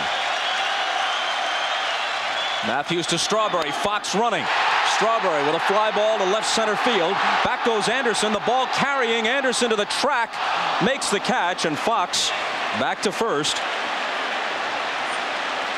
He just missed that ball. I mean, he got it up so high that he got a little wind help, but he was just a little tardy on it. If he could have gotten around on that ball, it's out of here. Now watch, you'll see his bat just a little late right there. He gets under it, but he's still not sure because he's so strong and he knows he doesn't have to get all of it. Brady Anderson on the run. This is a fine play. He takes a peek over to make sure that he's by himself, and he makes the play because Deveraux was coming into the play as well. 399 feet to the wall in left center. Not nearly as far as it used to be, but still more room than in most parks.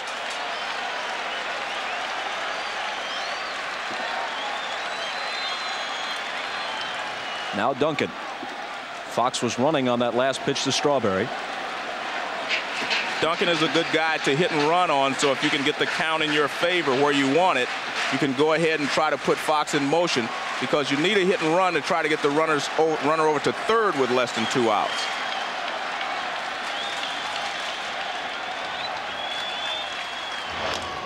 Duncan fouls it off. Well, I tell you, if it's close with this guy, he's hacking, isn't he? That's what I like about him, Joe. I mean, you know, he's not one of these guys that's going to go up there and take. If it's close, he's hacking. If he can move a guy, he's going to try to move him. He doesn't do it all the time, but if he can take a shot to right field, he does. And he hit 340 during the season. Yeah, absolutely.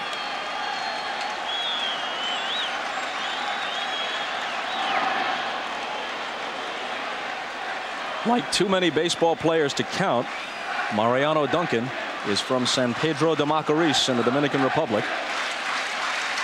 And their standard line is you can't walk off that island. You got to hit your way off. Yeah. Boy, would I be stuck. You'd be as stranded as Gilligan and his pals. Jeez. You'd be dropping a note in a bottle for the rest of your life. I didn't even make the school bus. Oh.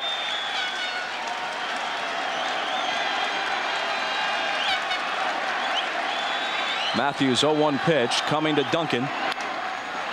In the air to right. Tarasco over toward the line into foul ground leaping. And now he complains again that a fan touches it. And I doubt that he's going to get any satisfaction this time. Richie Garcia's having his problems tonight. And so Bob, he started pointing right away, though. When Tarasco gets to this area, Richie Garcia is already pointing that ball is in the stand. Again, that's a close play again. I'll tell you what, he may have had a chance to catch that one too. Tarasco has packed a whole series worth of excitement into a couple of innings since entering the game. This is going to be a very short argument. Andy Etchebarren. Andy Etchebarren, who is taken over for Davey Johnson, who was ejected. And hopefully you just didn't join us. Controversial home run call. Andy Etchebarren now asking for an explanation why. And again, it looks like Tarasco had a chance to catch this ball. Richie Garcia again is right there. He's right on the line. There you see it. I'll tell you what, that ball probably was in the park again. Well, the question here, though, is did anyone actually touch it? Did any fan actually touch it? Oh, I think they touched it. See, I'm not sure they touched it, so it's very difficult to make that call. I mean, I know they were reaching for it. I think it's that mayor's cousin. The count is 0-2, and Duncan gets plunked.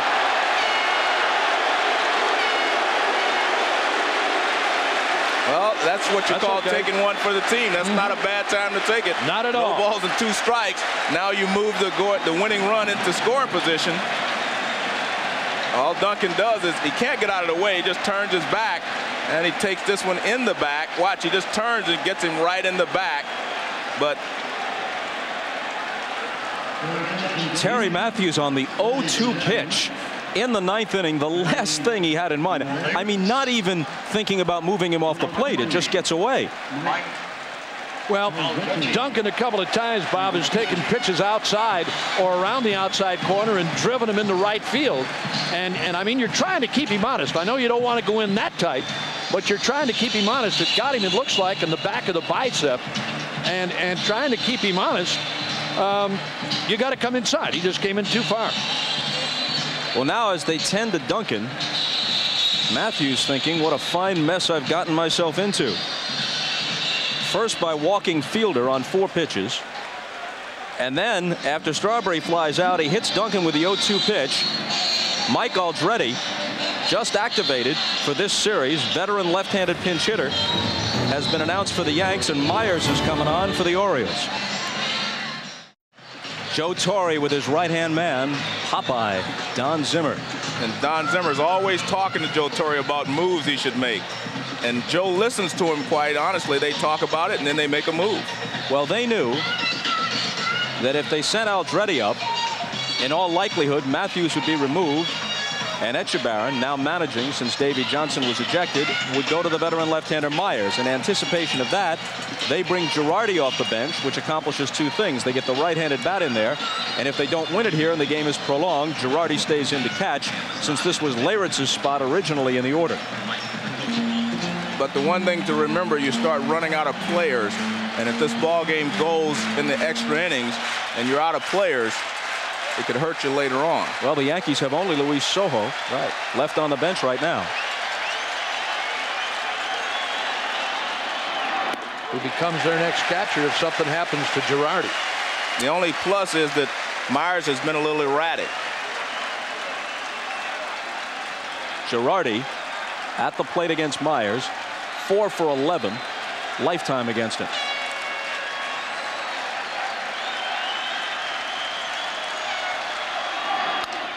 A line drive caught by Ripken. A flip into Alomar behind for the double play. Fox with a pinch runner's nightmare. He's doubled off on the line drive DP. Extra innings in the Bronx. Well, the Yankees came close to ending this ball game. Girardi hits a line drive, but Ripken positioned well, takes 2 steps, and that 6'5" frame helps him there. He turns, and Roberto Alomar is there. Let's take another look at it. Now watch, if he's not so tall, they talk about him being too tall to be a shortstop. This helps him in this situation. And just a nice play by he and Alomar together. Now watch, what was the runner doing all this time? Now watch, he's trying to score the winning run, but what he does, he crosses his feet. Once you do that right there, you're in trouble. You got to start sliding backwards, not crossing over, and he wasn't able to get back in time. But it's hard to fault him because he wants to score the winning run on that base hit, and it was a nice play made by Ripken. You're right, Joe. I mean, it's one of those plays where you're caught in between, and you may not score anyway, even if the ball goes through, because you do have to hold up. Well, Mariano Rivera comes on. The first man he faces is Rafael Palmeiro, a homer, a single, and 2 walks. In 107 2/3 innings of work out of the Yankee bullpen this year, Mariano Rivera, in this, the year of the home run, especially in the American League, allowed only 1 home run. But this is the guy who hit it, Rafael Palmeiro. Well, I guarantee he tried to get a fastball by him on the inside, and you can't do that. And you see they're staying away right now. And he whistles it through the middle for a leadoff hit. The Orioles are about the only team that had much success at all this year against Rivera. Against Baltimore this year, he's 1-2. That's 2 of his 3 losses for the year, with an ERA of almost 6. Against the rest of the American League, he's 7-1 with an ERA of 1.7. Now here's that last fastball from Rivera, and Palmeiro laced it right back through the middle. Tell you what, if he gets any elevation on this thing, he might have really done something with it, because he hit it awfully hard. Well, now the hitter is Tony Tarasco. For the first time, he's in Bobby Bonilla's spot in the order. Let's see if they look to sacrifice. The Orioles are the only team in the American League that twice scored more than 1 run in a game off Mariano Rivera. tough thing about Rivera, it's not easy to bunt his pitches. Tarasco squares and takes a strike. Apparently Joe Torre's thinking in reversing the usual order, and in a tie game, usually he'd bring Wetland in with the lead, is that if the game was to be prolonged, Rivera could pitch 2 or 3 innings more readily than Wetland. So we went to Wetland in the 9th, hoping the Yankees could win it in the bottom half. They threatened to do so, but weren't able to push the run across. And now it's Rivera for who knows how long. Squaring again and bunting it foul. 0-2. One thing you've got to do against a guy like Rivera, or any hard thrower, I mean, if you're going to sacrifice, everybody in the ballpark has to know it. You got to square yourself up and make sure you're turned around, and which he seems like he does there.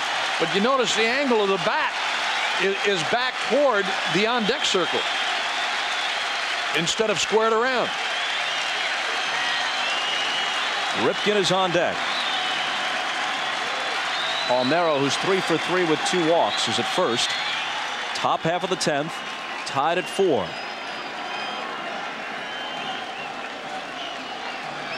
Each team has 9 hits. The Yankees have left 13 men on base. The Orioles have stranded 8. And a called strike 3. When a guy throws as hard as Rivera does, you do not expect him to paint the outside corner with a fastball.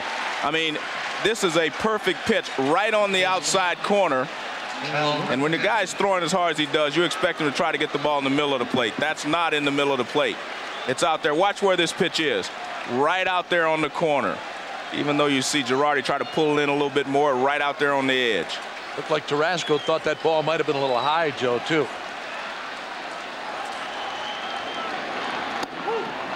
And there's a ball to Ripken. Doubled, struck out, singled, grounded out.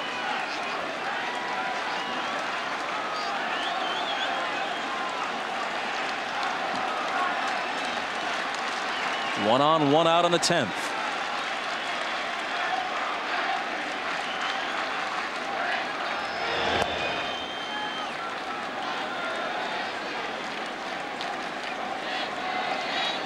Mariano Rivera, not technically the closer. It was Wetland who had 43 saves. He will get Cy Young votes, and he will get MVP votes as well. And he deserves some votes for each.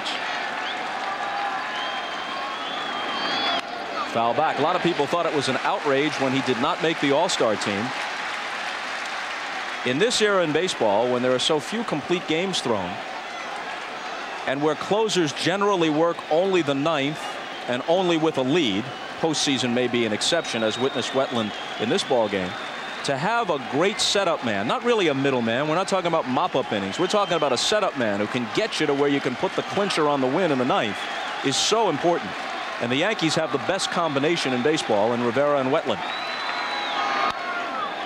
Pop back and out of play. There are only a handful of closers as good as Wetland, and none of those closers have a setup man like Rivera. Well, the other thing too, Bob, when Wetland went on the DL at the end of the season, or prior to the end of the year, and Joe Torre stuck this guy in the closer's role, he was dominating there too.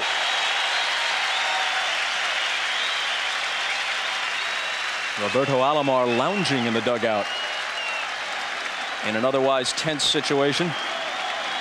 Zeal and Anderson. Wonder where Davey Johnson is watching this from. From the tunnel. From the tunnel where he can shout instructions to Etchebarren? Absolutely. Or from the clubhouse where he can enjoy your commentary, Uke? Well, he may be in the clubhouse shouting loud enough where Etchebarren can hear him from there too. The 1-2 pitch.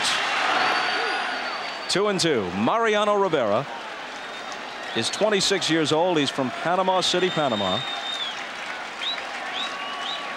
And there aren't many who throw as hard as he does. Lots of guys can get it up over 90. He's around 96, 97, at least for an inning or two at a time. He jams Ripken, a little pop, wide of third. Boggs and Girardi have no play. And you can see they made a conscious effort to throw his fastball inside to Ripken. Now watch the setup. You'll watch where Girardi goes. Watch, he sets up inside and he gets a fastball inside. Ripken able to foul it off. Again, on the inside part of the plate, off the plate inside actually, but Ripken swings at it because he has 2 strikes.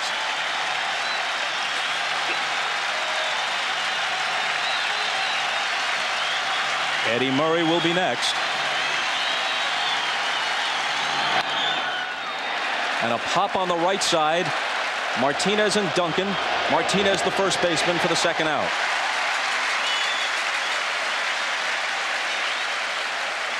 Bob Costas along with Bob Uecker and Joe Morgan at Yankee Stadium. The Orioles 4 and the Yankees 4 as Baltimore bats in the 10th. Rafael Palmeiro at first with 2 out. And the hitter is Eddie Murray, who's 0 for 3 with a walk.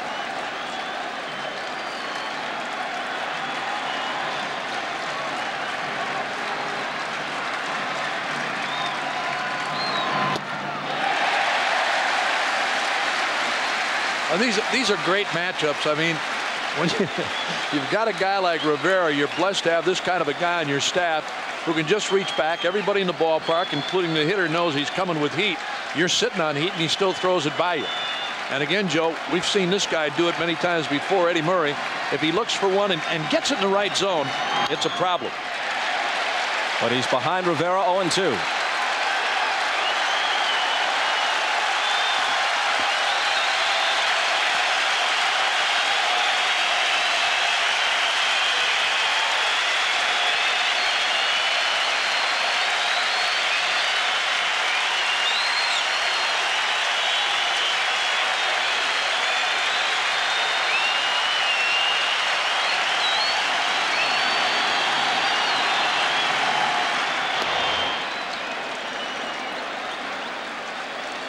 Palmeiro doesn't steal many, but he picks his spots well. 9 for 9 this year.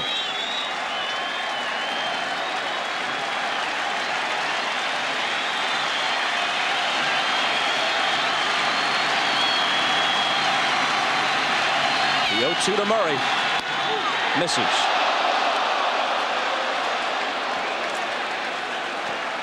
Or maybe he didn't miss. Maybe that's exactly where he wanted to throw it and see if Eddie would chase it on 0-2. I think this is a waste pitch, and you can see it's far outside. But I think if he wants to get Eddie out, he can a high fastball up a little bit, and Eddie seems to chase that pitch more now than ever before. That one right there.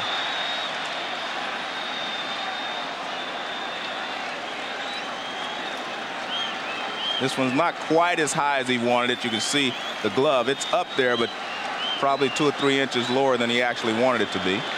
But when you're throwing 90+ miles an hour from 60 feet 6 inches, and you only miss by 2 inches, pretty good job. Pat on the back, yeah. Yeah.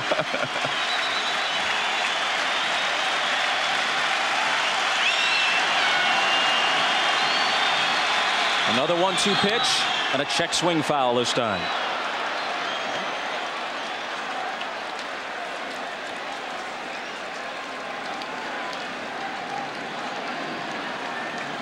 Again, Mariano Rivera up and in on Murray. That may have been a strike if he doesn't go after it. That may have been a strikeout pitch. Check swing foul. Once again, the slender right-hander works on 1-2. But first he'll chase Palmeiro back. And you can see Eddie Murray calling timeout, timeout.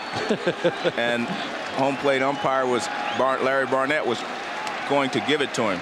Now watch Eddie. He's yelling timeout, timeout. He doesn't want that pitch. Very dangerous to try to do that with 2 strikes because you only request timeout. If the umpire doesn't want to give it to you, you're in trouble.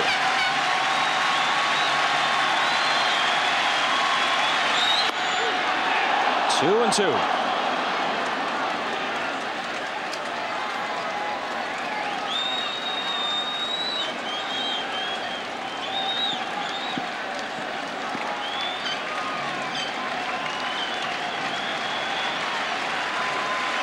October baseball. It's different. 2-2 pitch lined into center. There's a base hit. Stopping at second is Palmeiro.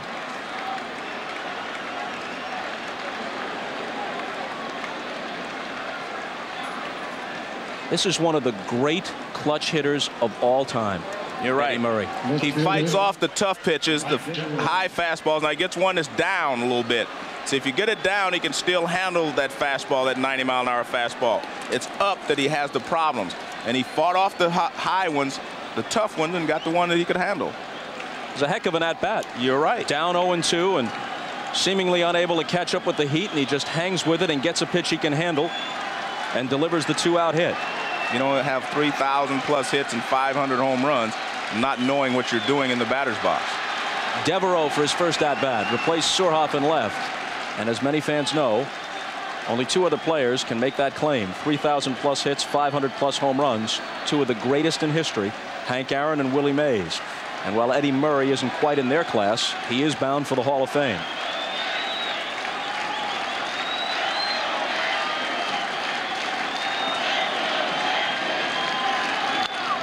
Devereaux fouls it back.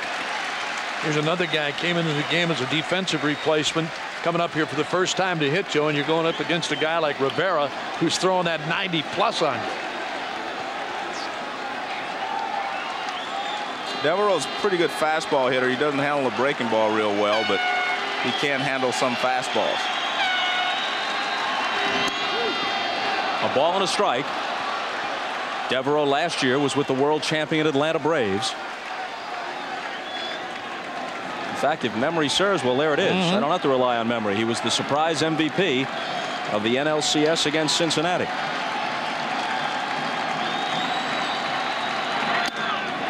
Couldn't catch up with that.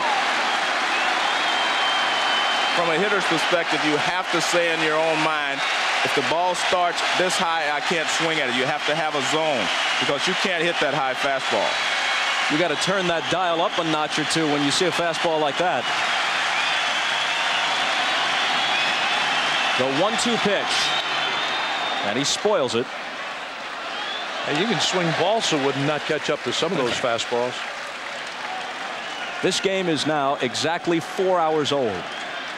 These 2 clubs have played some marathons this year. The first game they played against each other, April 30th in Baltimore, was the longest 9-inning game in Major League history. 4 hours and 21 minutes, and the Yankees won 13-10. Andy Pettitte was the starter in that game, one of his worst outings ever. Gave up 9 runs in barely more than an inning. Wasn't involved in the decision. They brought him back the next day for 3 innings of relief, and he got the victory in a 15-inning game the next night. So marathons between these 2 clubs are nothing new. That's Jose Cardinal talking to him, telling him you did a good job. Seems a long time ago now. A check swing foul, and it holds at 1-2. The starters were Pettitte and Erickson. Pettitte was so-so. Erickson was very effective. Neither will be involved in the decision, obviously. We're in the 10th, tied at 4. Andy Etchebarren is managing this club now. Davey Johnson was tossed on a bizarre play, a disputed call in right field. A bouncing ball to the right side. Duncan from the outfield grass gets Devereaux to the bottom of the 10th. The 4-all tie preserved. Derek Jeter's 3 for 4, and here's the reason why. We're in extra innings with 1 out in the 8th. A drive to the opposite field. Tony Tarasco just in the game for Bobby Bonilla in right, thinks he's going to catch it, and a young fan reaches out and sort of scoops it back into the stands, but Richie Garcia, the right field umpire, didn't see it that way, called it a home run. Could have called interference. You know, Bob, when you see that play in regular speed, it's not as easy to call. It never is. Right, but I mean, that's a good, I mean, that, so it wasn't as easy as it looked, appeared on in slow motion. Jeter 2 singles, the homer, and a stolen base. Watch it now in slow motion. Even the glove that youngster's wearing, I think he's got a black glove on. And it's really hard to see. Well, there he is. Yeah, he did have a black glove on, but he stuck his arm out 2 feet over the fence to make the grab. 1-1 pitch from Randy Myers. A bouncing ball which Alomar dives to stop, but he has no play, and there's Jeter's 4th hit.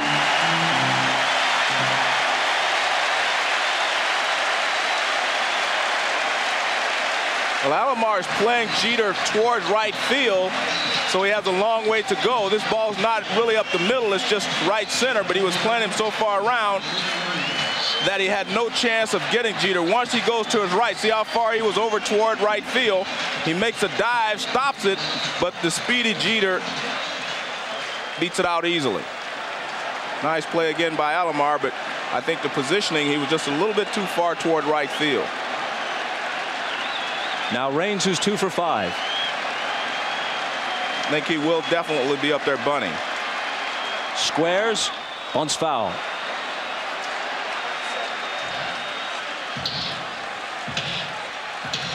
Willie Randolph, the coach at third, flashing the signs. Joe Torre always outwardly calm, but you know he's churning inside. What a fabulous job he's done with this team. That's a called strike, 0-2. Now is the bunt removed? That was a smart pitch there by Randy Myers. He felt like Raines was looking for a fastball, so he throws him a curveball. And it starts up, and you do not want to bunt a pitch this up. Now watch, it starts up. Tim goes up after it, and then he realizes it's a breaking ball, and it's strike 2. I think you take the bunt off. I agree with you, Joe. Raines is a pretty good hitter. We saw in the Texas series. He can get, clutch base hits. It was he and Jeter in the Texas series and that got him going there in the late innings. Zeile is still on the grass at third. The 0-2 pitch is bounced to Zeile. He flags it down, pegs to Alomar on to first. Palmeiro stays on the bag for the double play.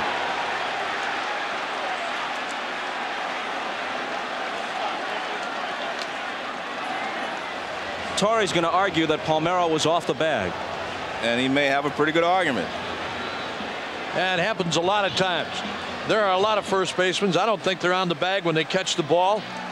And if you do it that way all the time, nobody ever checks it. Nobody ever bothers. Here it is again. Little bouncer to Zeile at third. The force at second. Plenty of time there for Jeter. And Alomar's throw nails Raines, and let's see if Palmeiro came off the bag. May have, couldn't see from that angle if he held the bag or not. He looked like he had it. And a strike to Boggs, who hit .311 for the year, but just over .260 against left-handed pitching, and had only 7 extra base hits against southpaws all season.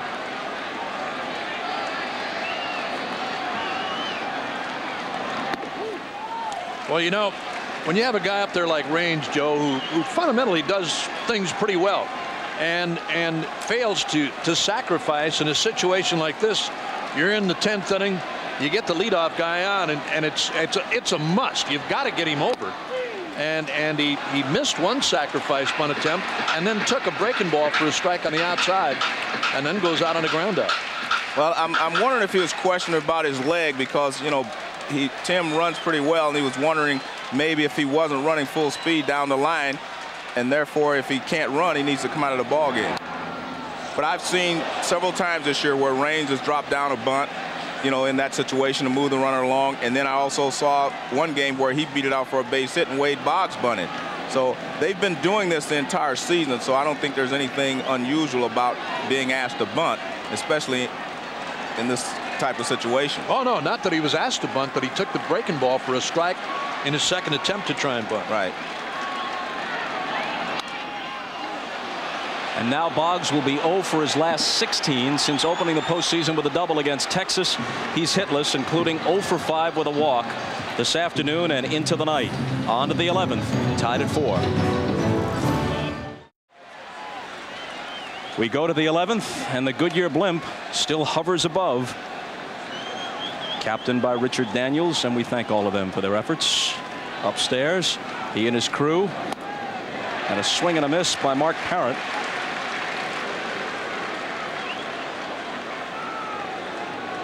I ride to Baltimore tomorrow night. I'm going. Where do they put that thing down around here? Do you know? I'm sure it's going to be easy to see. I guarantee you they don't land it at LaGuardia.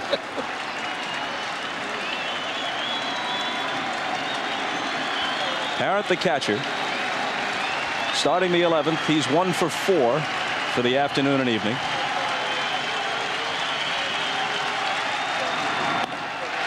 And down he goes. I got to tell you something. He struck out back in the 9th on a fastball about helmet high. Girardi put the target up there again for Rivera. And Mark Parent chased it again. Here it is again. Watch this fastball. Right up around the bill of the cap. If you're looking fastball, why not go for it? That's what I say.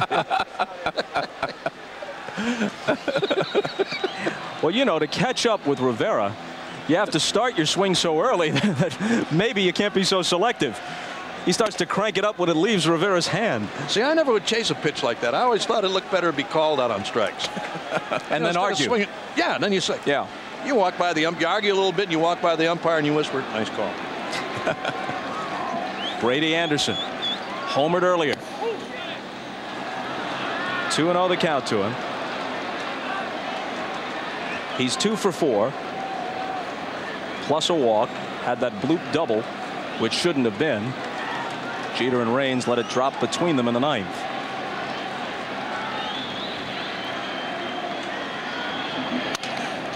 Sounded like a broken bat. Duncan takes care of Anderson, out number 2 in the 11th. Game 2 of this series we know for sure tomorrow at 3 o'clock Eastern time. And we'll be here for it. We may just be able to stay. I have no problem with catch a quick nap when this one's over and right back out here. Todd Zeile, 2 out, nobody on. A little change of undergarments, no problem. You change with Joe, I'll change with you. You know, I think we're getting a bit too much information here. I'm not so sure America craves this info. That's out of play. Obviously, Joe, you have to play it in the postseason differently than in the middle of the season. But now, especially without an off day. Right. If this game goes 14, 15 innings, and who knows how many innings Torre lets Rivera pitch, then maybe he's not available tomorrow. Changes a lot of things strategically. Well, I think the longer this game goes, the more it helps Baltimore in the future. And the fact that the off day was rained out tomorrow also helps them, because again, you know, if you use Rivera today, you can't use him. You're not going to have any off days to rest him. Zeile hangs in on 1 and 2. Rocky Coppinger, the rookie, who's supposed to be the number 4 starter, is now throwing in the bullpen. And when you get to this stage of the game, for 2 reasons. 1, because obviously you used a lot of guys up already, but 2, because you want a long reliever or a starter who can stay in for an extended period. You start getting the guys like Coppinger. 2 and 2. Rivera wanted that pitch. Girardi wanted that pitch, but he didn't get it because of the way he caught it. He caught the ball moving out of the strike zone.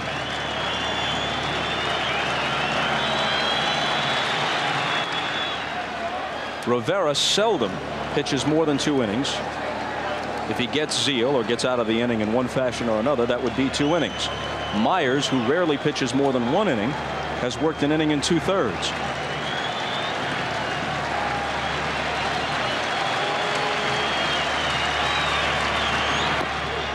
Full count. You know, Joe, a lot of times as a catcher, when you set the target, and if you leave the target there too long, especially with a guy like this who throws so hard, it makes you snatch at a ball.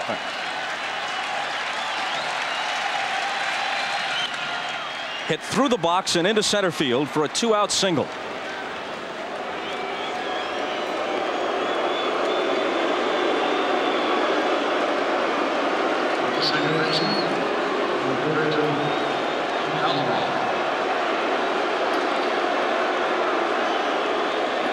Well, it was in the 12th that Alomar won Game 4 of the division series at Jacobs Field with a homer off Mesa. And a situation where, with the game on the line, Mike Hargrove had to let his closer just keep on going deep into the game, and eventually you lose a little something off those pitches. It's not quite to that point yet with Rivera, hoping to finish up his 2nd inning. Alomar's 1 for 5.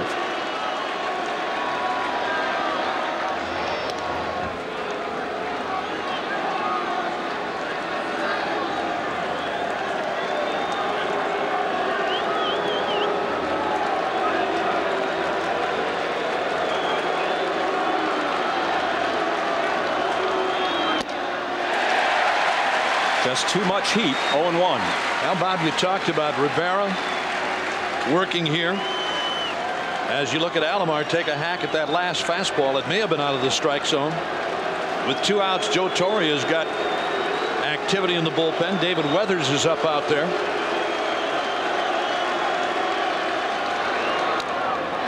Foul back 0-2. And Weathers, he's got a guy who could give him 3 innings if this turns into a marathon. Maybe more than that, but certainly he could pitch 3.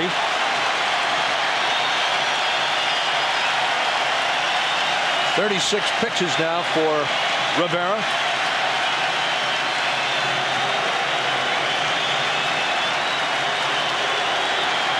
That is 0-2 to Roberto Alomar. Up and in 1-2. One thing that helps at least a little bit for both these teams, they both won in 4 rather than 5. And then with a rain out yesterday, not so much for the starters, but for the relievers, it's a couple of extra days without having to throw, at least not in competition.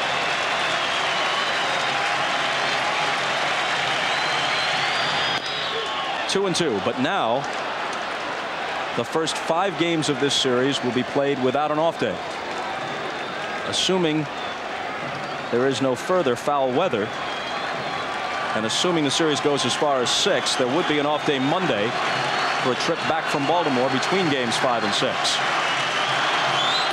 Full count now. You know, you're right in talking about Rivera here a moment ago, Joe. It looks like he may start to get tired now. He's starting to get upstairs a little bit on Alomar. Alomar chased a high fastball the first pitch he threw him, and now he's starting to really get upstairs.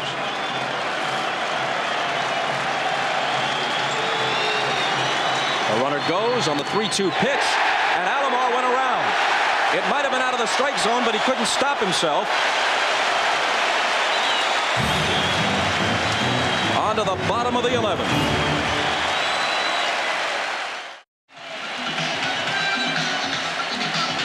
Rivera's 3rd strikeout in 2 innings of work. Way up high, but Alomar committed himself on the 3-2 pitch, and Larry Barnett says you're gone.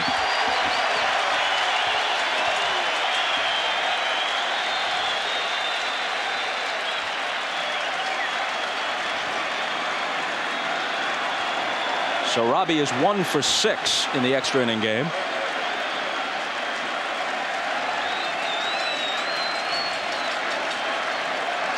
And it's Bernie Williams, Tino Martinez, and Andy Fox who occupies the DH spot after running for Cecil Fielder in the bottom of the 11th.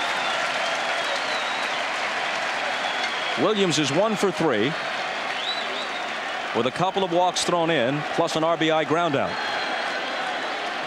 Switch hitter turned around to the right side against Myers.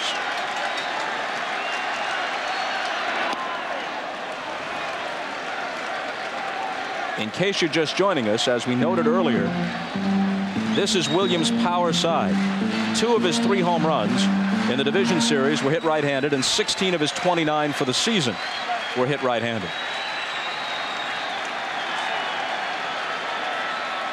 And as you see, his batting average more than 100 points higher.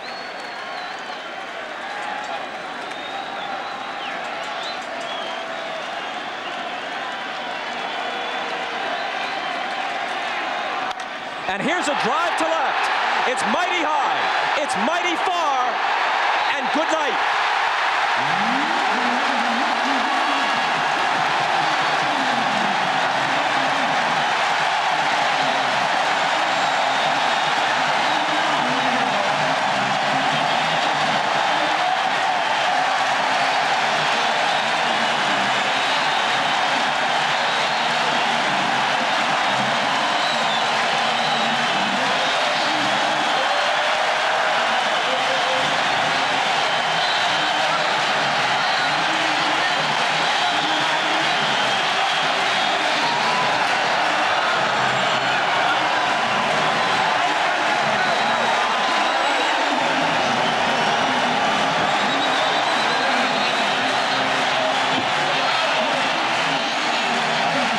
That's a high breaking ball from Randy Myers. He goes up and gets it. And as soon as he hits it, he knows it's gone. This goes into the upper deck. So you see, he knows right away that this ball game is over. A high hanging breaking ball from Randy Myers.